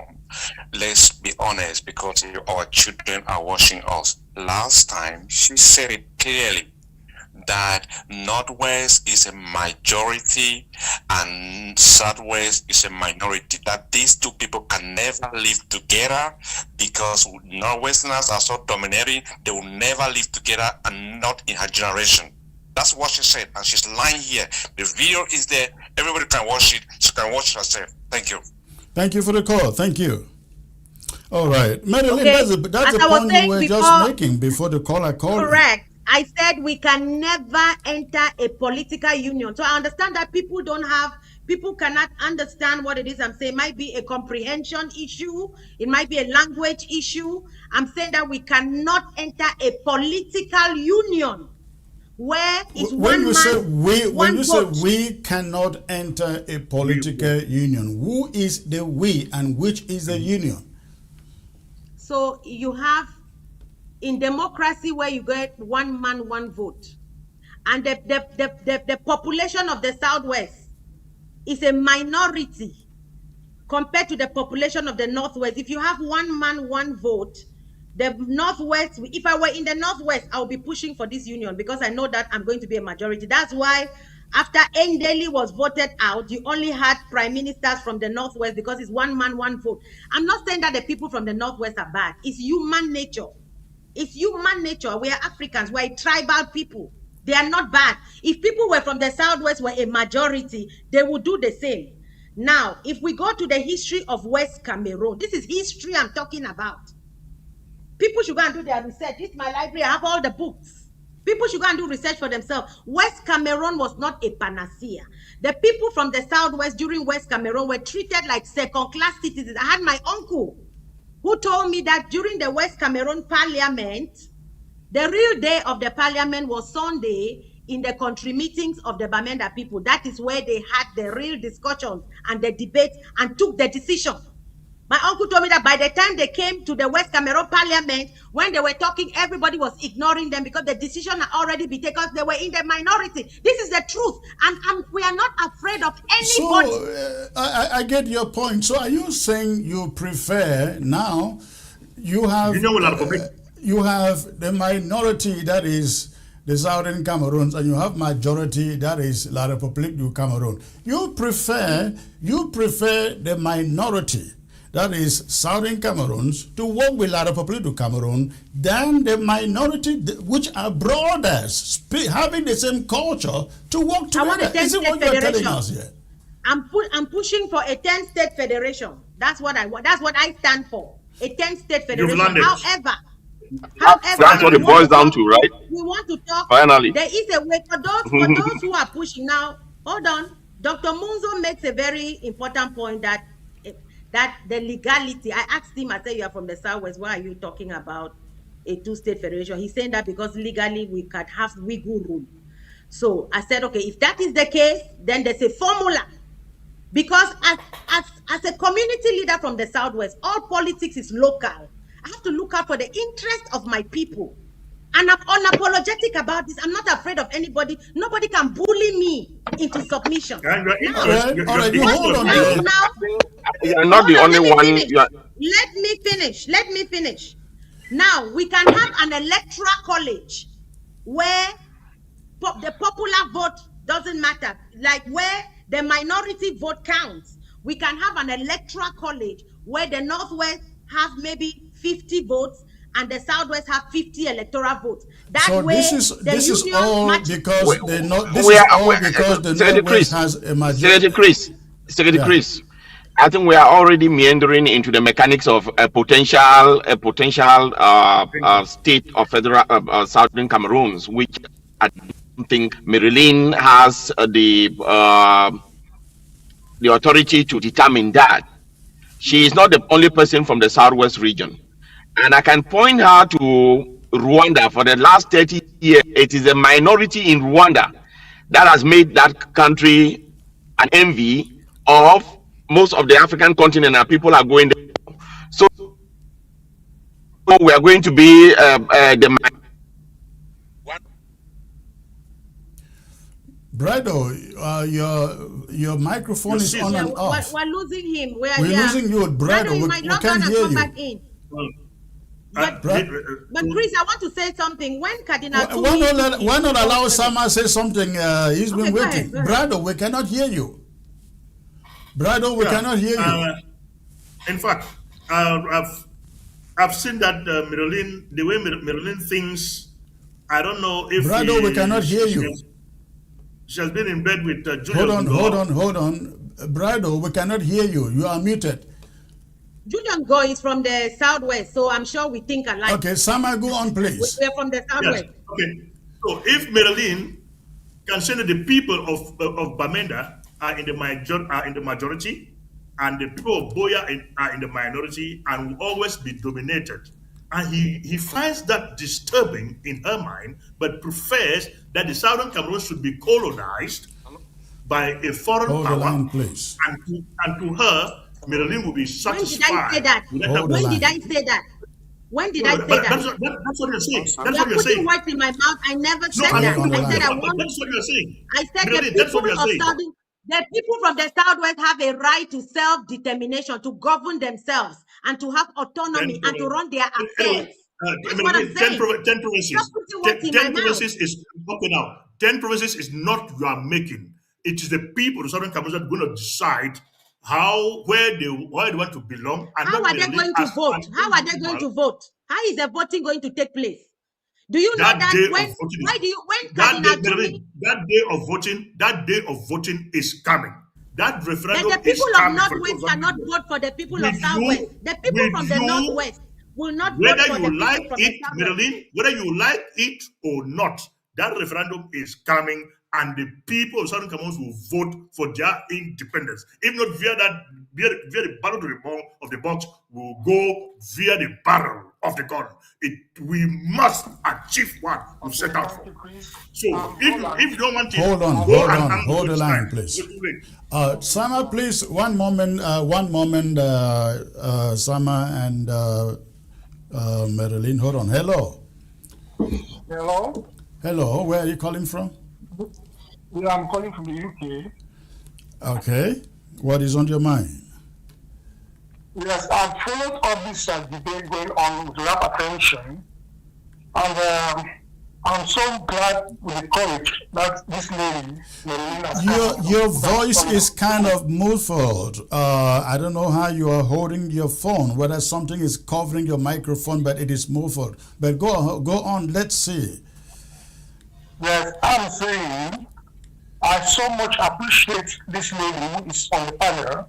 Okay. The courage she has come up with to put her points through. And she just made a point to me that is very, very pertinent.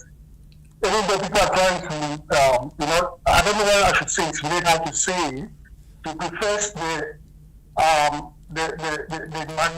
majority rule by the La Republic government over the Southern Cameroons people, which probably, if she has already seen what that is going, how that is being, is affecting the Anglophones, so too it will end up being that the vast Northwest population, if tomorrow the Northwest and the Southwest became an entity, the Southwest population will be swallowed up in the union that will come out of that being together. Hold on, comrade. Can you move the phone a little bit away from your mouth so that we can hear you clearly? Okay, are you getting me now? All right, go on. Okay, so I stand with her in the position that Cameroon, or even if we were to become independent tomorrow, the Southern Cameroons, we should have a federation.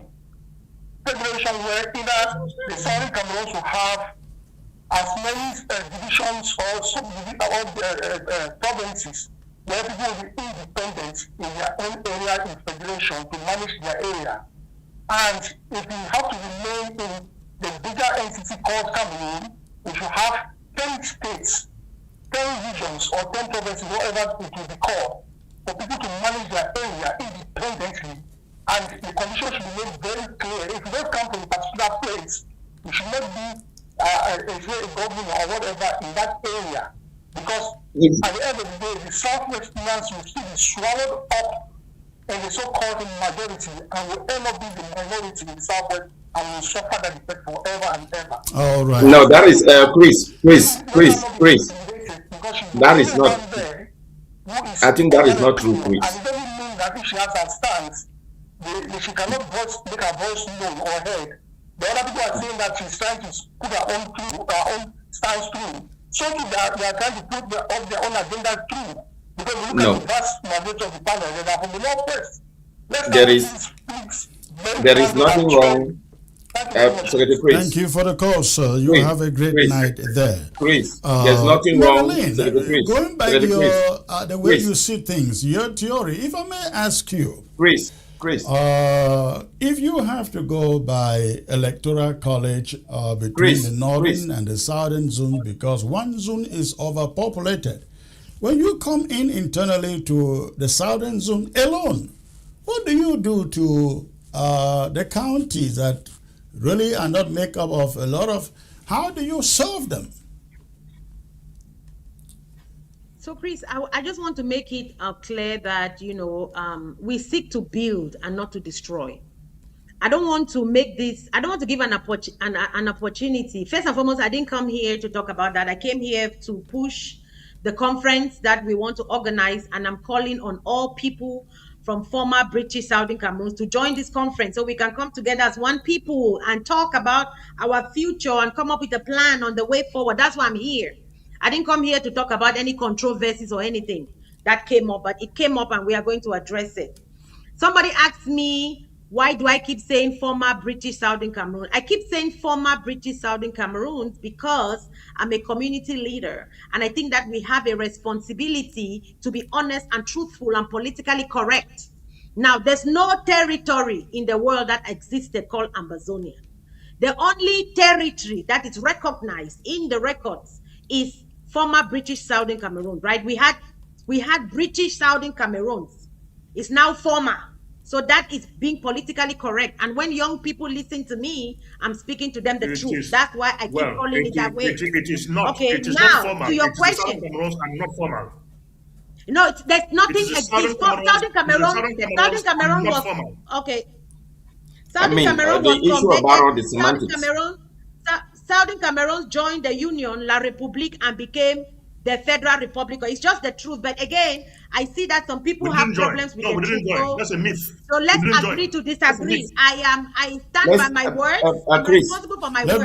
Let Brado come in there, please. Okay. Yeah, the worry that I have with this idea of us trying to avoid not addressing the root cause of this crisis, because if we are honest and want to address the root cause of this crisis, then we will not even be talking about 10-state federation. it means we are not identifying the problem. Yeah. It was not 10 states that got into a union with La République du Cameroon. It were 2. So if we are saying that we want to go back and address the root cause of this problem without preconditions, the argument about 10-state federation becomes completely nullified. So if you go back to the argument about, let me finish. If you go back to even the Southwest issue about minority, I know the people from the Northwest, they are not majority in my village. So I completely do not agree with that assessment that in every village they are the majority. And even if that be the case, it is not the first country that you're going to have a majority that is in power. I just pointed you to Rwanda. For the last 30 years, the Tutsis have been in power. The Hutus have not swallowed them. Over here in Canada, even though Quebec is minority, they have power within the Canadian government system. So there are a lot of examples that we can learn. My disagreement with Marilyn is not to argue that the people between the Southwest and the Northern Zone, they don't have challenges. Those challenges are there. But to preemptively say we cannot engage with them for a workable political situation, and we prefer La République that we are 8-1. Because I remember from your last conversation here, you said we are outnumbered 3-1. Then how would you then prefer for us to be outnumbered by 8-1? In Cameroon, in La République de Cameroon. When did I say? And that, let me finish. I have a problem with your panelists. When did I say? When did I say that I prepared? Let him land and then you I can don't want you respond. putting words in my mouth that I never said. No, I'm not. Let him land and then you can come in, Marilyn. I'm not putting words into your mouth. I remember Secretary Chris asked Professor G that, are you sitting there allowing Marilyn to say we cannot have any political relations with the Northwest because they outnumber the people from Southwest 3-1? He still has that audio. I can go in and send that to him because I listened to that conversation. And then I said I prefer La République. I said I prefer. Is that what I said? No. I didn't say you prefer. I'm saying that because if you dismiss the 3-1, what about the 8-1 that we are currently against state federation, where the people from the Southwest have autonomy and self-determination for themselves. Let me finish. It's easy to say. It's easy to say 10-state federation when you know that even within that federation, the Francophones are still going to be the majority. The mere fact that you are a 10-state in the Southwest, in the entire country, meaning that the same subjugation that you're going now would still be there, in as much as you have political flexibility, but they will still dominate that country. That is a fact. So we cannot completely just dismiss the fact that people are afraid that they will be swallowed by people. They will be swallowed by the people from the Northern Zone. I thought that by us trying to address the root cause of this whole crisis and going back to what it was before, the people of Northern Zone and Southern Zone can work a political arrangement to make sure that the concerns of the people from the Southern Zone will be properly addressed in a country where, like you asserted, there's one section of the country that is the majority. But for us to start throwing all of this tantrum all over the place, it's to scare people. That, you know what, my father told me, I can equally tell you that my father told me that the people from the Northwest were very, very friendly and very, very helpful. You have a history of saying that your father told you, but I don't have a history. It's written in the book. It's written in the books. It's not my history from my father. Somebody wrote a book. Somebody wrote a book which is part of the history. You're saying that after Ndeli, there was a prime minister from the South. Is that what you're saying? Let me finish. Part of our own experience to today should account for that. I didn't see you relate your personal experience to say this is when we go to these meetings with these people from the Northern Zone, they caucus before they come to this meeting, which is okay. Even in the CPDM, people caucus before they go to a meeting. So it is not strange. Everybody seeks for their own self-interest in every political organization. Marilyn, go on and make your point. We are in agreement. We are in agreement. All right, Sama, come in there. Medellin is making this an insinuation that somebody wrote a book. I don't know if that book was written by an alien and only read by Medellin, or that book was in the market for all Southern Cameroonians to read. That Medellin's father wrote something in a book telling Medellin. I can quite remember, which is also written in the book, in a history book, which all Southern Cameroonians have read, that the people of Manfred voted in support of the people of Bamenda, which is one of the reasons that the people of Manfred got a problem with Indele. But for Medellin, and Medellin is coming from Manyo, but for Medellin, her father told her and written in a book, which has only been read by Medellin, that the people of Bamenda are devils, that Medellin cannot live side by side with them, but prefers to live with La Republic. Let me say, Medellin, where are you coming from with your 10-state federation? Please, don't make this personal. I'm only here talking to you because I was invited by Chris. Usually, I don't engage with people of your. I don't go. I have intellectual discussions. So you are not an intellectual. You are not an intellectual. Where are you coming from? I don't have time for this kind of conversation. On which historical background are you basing your 10-state federation? If you are an intellectual, on which historical background are you basing your 10-state federation? For it doesn't exist. 2 states came together, the Southern Cameroons and La Republic of Cameroon, and to form a federation of the United Federal Republic of Cameroon. But Medellin is now coming in with 10 states, sir. 2 states did not come together. I didn't want to enter history. I didn't want to enter a history debate, but I want to let you know that we were a protectorate and we gained independence by joining. We were not a state. We were not a state. We were a protectorate under the United Nations. We got independence by joining.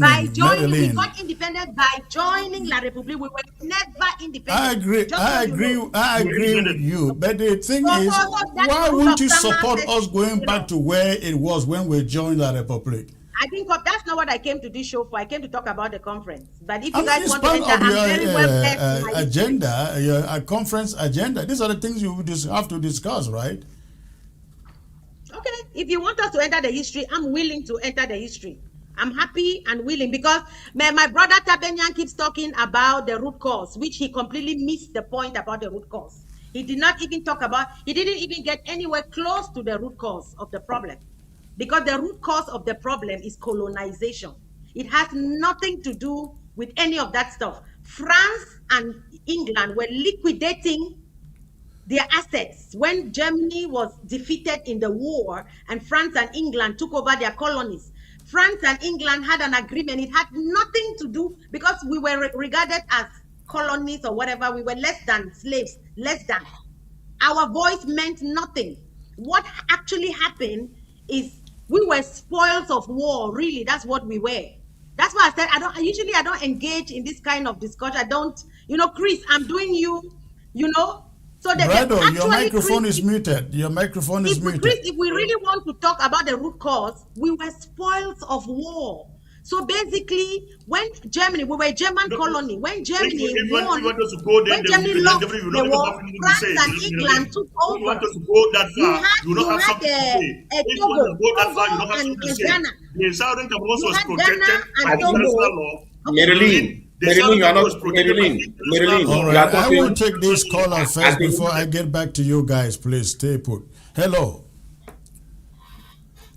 Hello. Hello. Hello. Where are you calling from, please? Yeah, I'm calling from the state of Illinois. Illinois, and what is your contribution? Well, I've been following discussion from the panelists, and I also got follow from the calls that people are making. And I think that this is a very interesting conversation.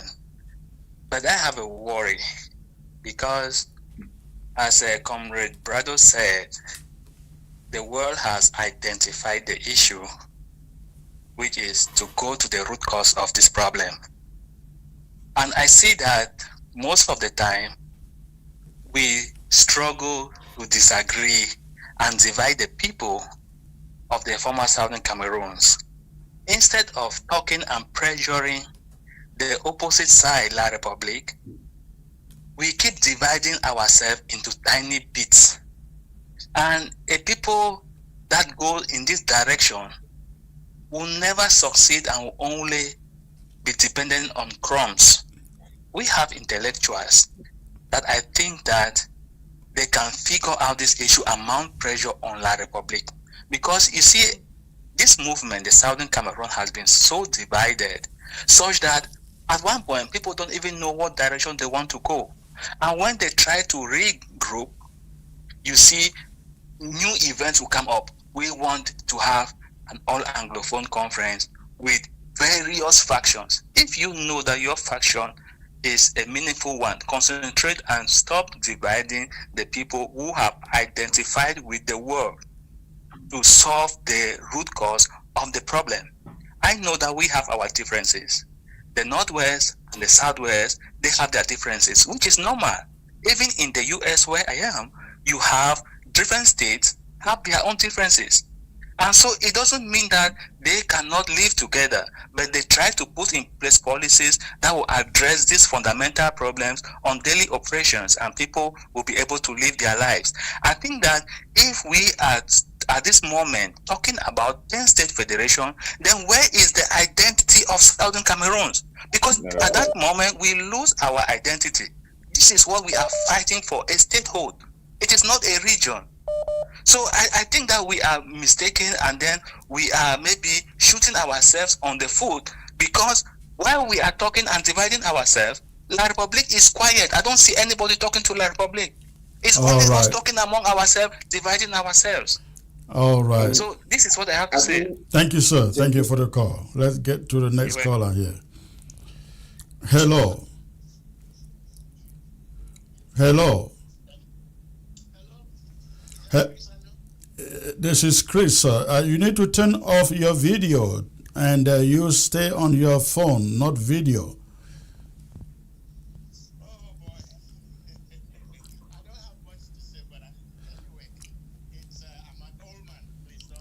Okay, go on. Just go on. I won't put your face on the screen. What is your message? Yes, I know you won't remember me, but when you used to write something called Cameroon Journal, I used to edit it for you sometime way back. That's probably about 15, 16 years ago. The name is John Dinga. Can you remember? John Dinga. Yeah, I think I remember the name. Voila. So listen, Chris, I just wanted to add one or two little things. I hope you have a bit of patience to listen to me. 1 minute, sir. Go on. Yes, I watch your ABS interviews, and I think it's a very good idea. The initiative is good. But if you like my suggestion, I would like you to let people speak right to the end, and then you speak. Because when you cut people, it sort of doesn't sound too good. That's the first remark I noticed. Many times I notice you cut people in mid-speech. I don't know why you do it, but I think it's a good idea to let them finish what they're saying, then you add your own. Sometimes we do that because we don't want people sowing seeds of division that are not necessary. I mean, you come on my show and you know the facts of the matter, and then you are trying to mislead the people. Why should we allow you to spill it? Well, like that's my suggestion.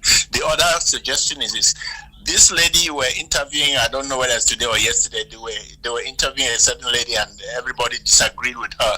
You know, Chris, I think one of the things fundamental to this, our problems, is sometimes it's good to throw this thing in front of people, that special status. Why would you have special status and still have President Biya appointing governors for you? That's the thing I've never heard people ask, but that's a question to ask. If you have special status, there's no reason why the president should still be appointing governors to rule you. Right, exactly. I think things like that should be brought up. That's what I think. That's a good point, and I hope Marilyn can address that, because she is so special. She is a special status proponent. Well, I'm saying this to you because you are the organizer. You can throw it to one of your participants to bring this thing up, but you need to bring it up in a nice way. You don't need to, Secondly, when I worked in Cameroon, I did research. In fact, I toured the whole country. When you come from Muya going to Biya, just before you take a right turn to Biya, you know that place they call my 17? Yeah. Okay. If you pass, instead of turning right to Biya, you just pass and go down like half a mile or less than half a mile and make a right turn and go inside a few yards. There's a place there called Bulu Village. I was a bit surprised to hear Bulu Village in Biya, but it turned out that there were a lot of people from over the Mongo who came there and they just named the place their own, and they accept that. But our own people can never ever own a place like that. In fact, little businesses are being knocked down. You yourself know that. Yeah, people's homes are being brought down in the, east of the Mongo, especially the east, south, and central regions. Yes, and in Douala, I think a traditional ruler banned the use of what they call achu. He said they should not whether make and sell achu. It sounds to me very bizarre. I learned that too. And you go to places like Bamenda, Nkwen, Upstation. It's all out of publicans. You go to Victoria, the same. Exactly. If somebody can stand in Samalima and just wave away people of the English-speaking this thing, they don't think of the fact that their sons and daughters are governors and prefects and all this in our own part of the country. What kind of country is that? These facts have to come out for those people who still want us to die with them, you know? Yeah, all right. So some of these ideas, I was thinking that if you people can find ways of putting it into the argument, it may slow down this lady who was she made a point. I don't know what the hell she was talking and keep talking about. I said, mommy. It makes no sense. You have to build a house on a foundation. You cannot build a house on nothing. All right, she's listening to you, though. Thank you for the call. Take care. Good luck. All right, ladies and gentlemen, let's have 1 minute each and we'll call it a night, please. Brother, I'll start with you. Yeah, thank you for having us in these very vibrant discussions. Marilyn, no disrespect, would agree to disagree. All of us here, I think from the level of conversation, we are intellectuals. I am not going to look down upon your level of understanding of the issues. I would also beg that my level of understanding of those issues should be respected. The mere fact that I disagree or point to the argument that to address this problem, we should look at the root causes of this problem, I think is a general argument within the two English-speaking region that in as much as we all agree that the Southern Cameroons or the West Cameroons or the East Cameroon were spoils of colonialism. Even the contraption called Cameroon is a spoil of colonialism.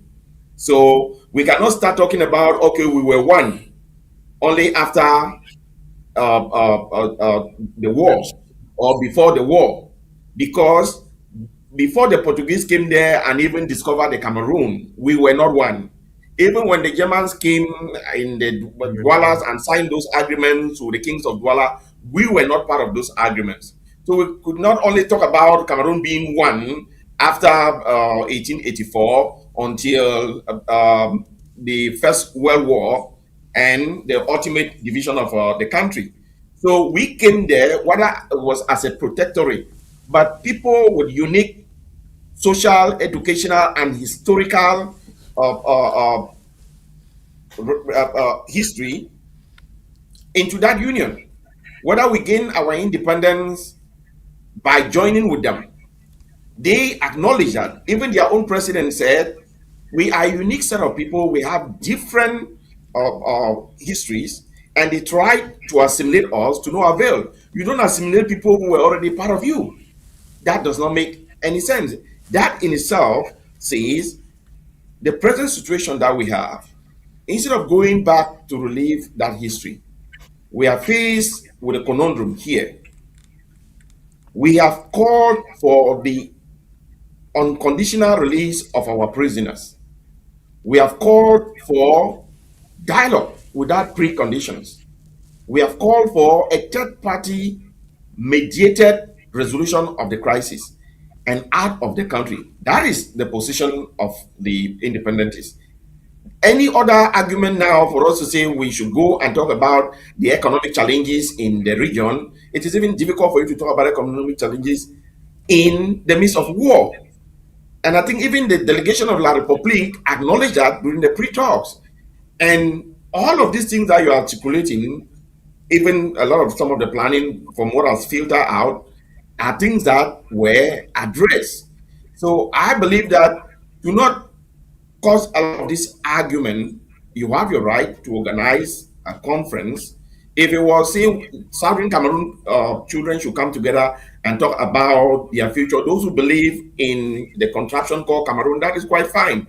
But to try to now say, oh, for those of us who believe that the independentist position is clear, as of this time, to engage in any conversation with La République, these four conditions need to be addressed because Right. La République has demonstrated their intransigence and lack of genuine interest in resolving this crisis, and we cannot continue to beg them from morning through evening. All right, Sama, please. Summarize.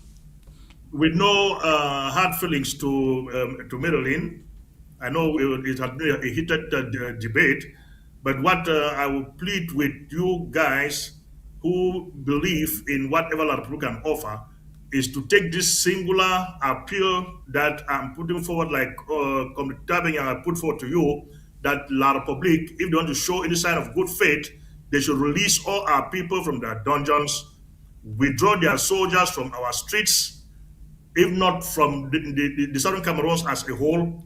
Then, when they've done that, they should prepare a dialogue table for all of us, not in La Republic Cameroon, and with a third party that will be in that dialogue table for the people of Southern Cameroons to determine what their fate is going to be. For our fate cannot be determined by La Republic. We've given them that chance for too long a time, since 1961 to today, which is more than 65 years to determine our fate, and we've gotten nothing but death from them. So we will determine our fate and not still La Republic, but take this singular appeal to them that they should release our people from prison, withdraw their soldiers from our streets and their administrators, their colonial authorities from our offices in the Southern Cameroons, and now call for a meaningful dialogue with the people of the Southern Cameroons. That is what we want, but we cannot join in a meeting called AAC III. Thank you. All right, let's get to Marilyn for the final thought. Thank I you think so they have much, dumped Chris. everything on you now except the kitchen sink, Marilyn. Yeah, Including but the I came cost. prepared. I came prepared, right? All I knew right. where I was coming, so I came prepared. So I want to thank you so much, Chris, for being open and inviting me over. I want to thank the panelists for a spirited debate. I would like to address what the caller talked about, the governors in the special status regions, because we did bring that up during the national dialogue, and we were told that the positions of governors is not in the constitution and that it could be removed anytime. But they wanted to run the special status side by side the administrative body, and then when the special status is able to operate by themselves, they would pull. That was the agreement. Because we asked and we were told that if you open the Constitution of Cameroon, there's no position for governor. It was an appointment and they can be removed every time. And we have failed because the special status, we refused to engage. We said it was nothing. We're supposed to engage and request and say, okay, we're ready to pull away your governors. We want to take over. We want more, because the special status gave us autonomy to run our affairs based on our historic specificity. No, again, I'm sorry, Marilyn, you are not it's correct. My closing. You want to open the debate. The special status didn't give us any of that. If it did, why after how many years? 7 years, they've not given us our governors. Because again, La République is playing politics. It's geopolitics, right? They make a move. But there's nothing in the special status like regions electing their own governors. Okay, so again, I want to say we were supposed, because it takes two to tango. They gave us the rule they didn't want to give it to us. It was a big fight. and we were supposed to move. That's why we're calling on this meeting, because for politics to work, for democracy to work, you need an electorate which is engaged. You need to engage, but we have not been engaging. We have not been putting the pressure that is needed to make them to move. We and have that works been for fighting them. for almost 10 years, and there Okay. are those who are in the Alexis, bushes when with you're done guns, and you say talking, you I'll have. How can you say we've not been engaging when there are men and women in the bushes for 10 years with guns? Can I talk now? Are you done? Go on, yes. I think your caller just pointed out to you to let your participants. Yes. I know, So but as I again, was you are saying, misleading the people. That's why I have to come in and intervene. the way politics works, La République has a master plan to keep us in perpetuity as second-class citizens. We have a path to come up with our own countermeasures to counter them, and we have been failing. That is why we are calling on this conference. It's a chessboard. It's a chess game. We have to put their foot to the fire. We have to push. We have, ever since they gave us the special status, we have not pushed them. This is what we are attempting to do in this meeting, to come up with things. Tabenyan gave great things that he proposed. He needs to come and join the planning committee of this meeting to make sure that these things he's proposing are there. Now, I hope I've answered the caller's question. We were told that when we're ready, they can pull away the governors, because the governors are not, they don't have to be there. The real person is the regional president. But again, the regional president and the regions have not proven that they can do the work, because who are they? They're appointees of the CPDM. That's why we are calling on members of the Southern Cameroons people to come and run for elected office, so that they can take over this position. Not under these same conditions. Now, again, okay, we can walk and chew gum. There are many ways to skin a cat. We can walk and chew gum. We can achieve what we can for our people while waiting to achieve the other things. Now, this brings me to my second part. When you create your political party, Marilyn, when you create your political party, I will join you to maybe so I can get a position of governor. I be mommy, I not be politician. Now, this brings me to the second point. Somebody talked about, I want to say that Bonaberry, because me, Namatru go Kimi. I'm not going to sit here and participate in a lie.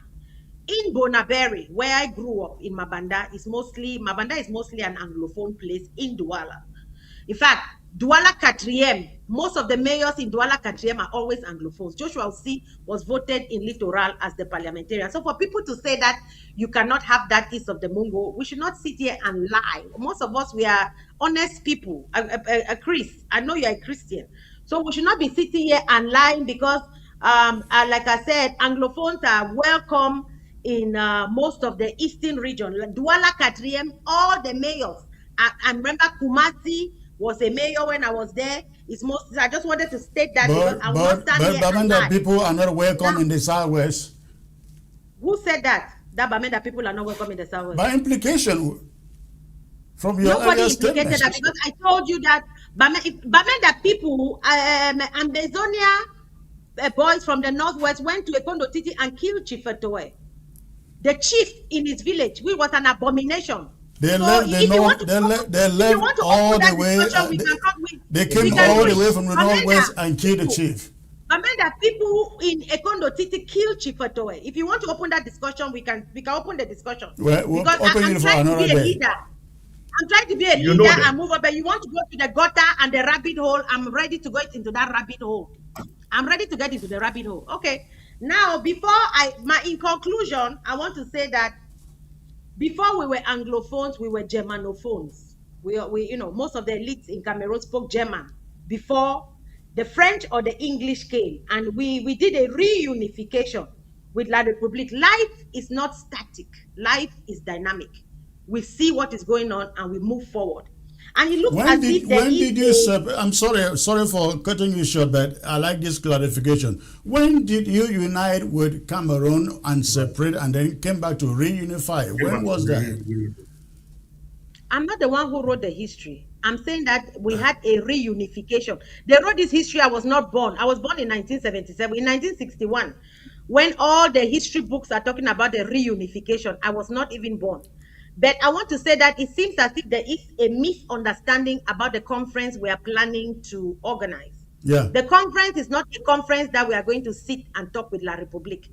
The conference is a conference between brothers and sisters, according to our history that our forefathers left, where ever so often, from AAC I, AAC II, SCNC, Anglophones always came together and had a meeting and discussed their future and came up with a path going. This is not a meeting. This is not a meeting that we are going to sit to negotiate anything with La Republique. This is a meeting among brothers and sisters around the same table, talking about their affairs. And I'm asking you guys and your followers to join us in this. The train has already left the station. We are going to have a conference. We are working with other factions of separatists. We are hoping that your followers, Christians, and your faction will join us in this meeting as we sit around the table.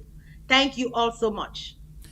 Well, this was very spirited, and I can always say thank you to all of you for coming in, and Marilyn in particular, thank you for being that courageous and having the thick skin to come in and take the questions, and also those coming from our listeners. Thank you. You guys have a great night out there.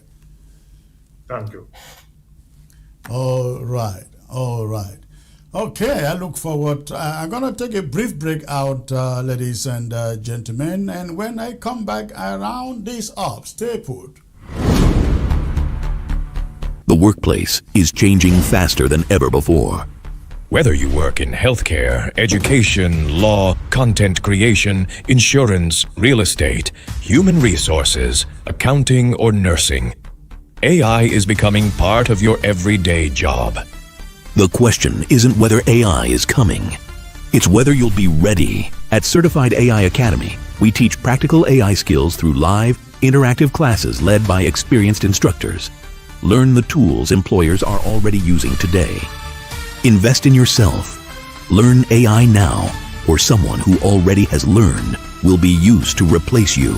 Certified AI Academy is now enrolling for our July session. Seating is limited and available on a first-come, first-served basis. Call or text 346-271-0711 today and secure your future. Grab your opportunity now. All right, ladies and gentlemen, we will call it a night here, and I look forward to being back here on Wednesday. Wednesday, we are coming to ask the question, where is Paul Biya? Where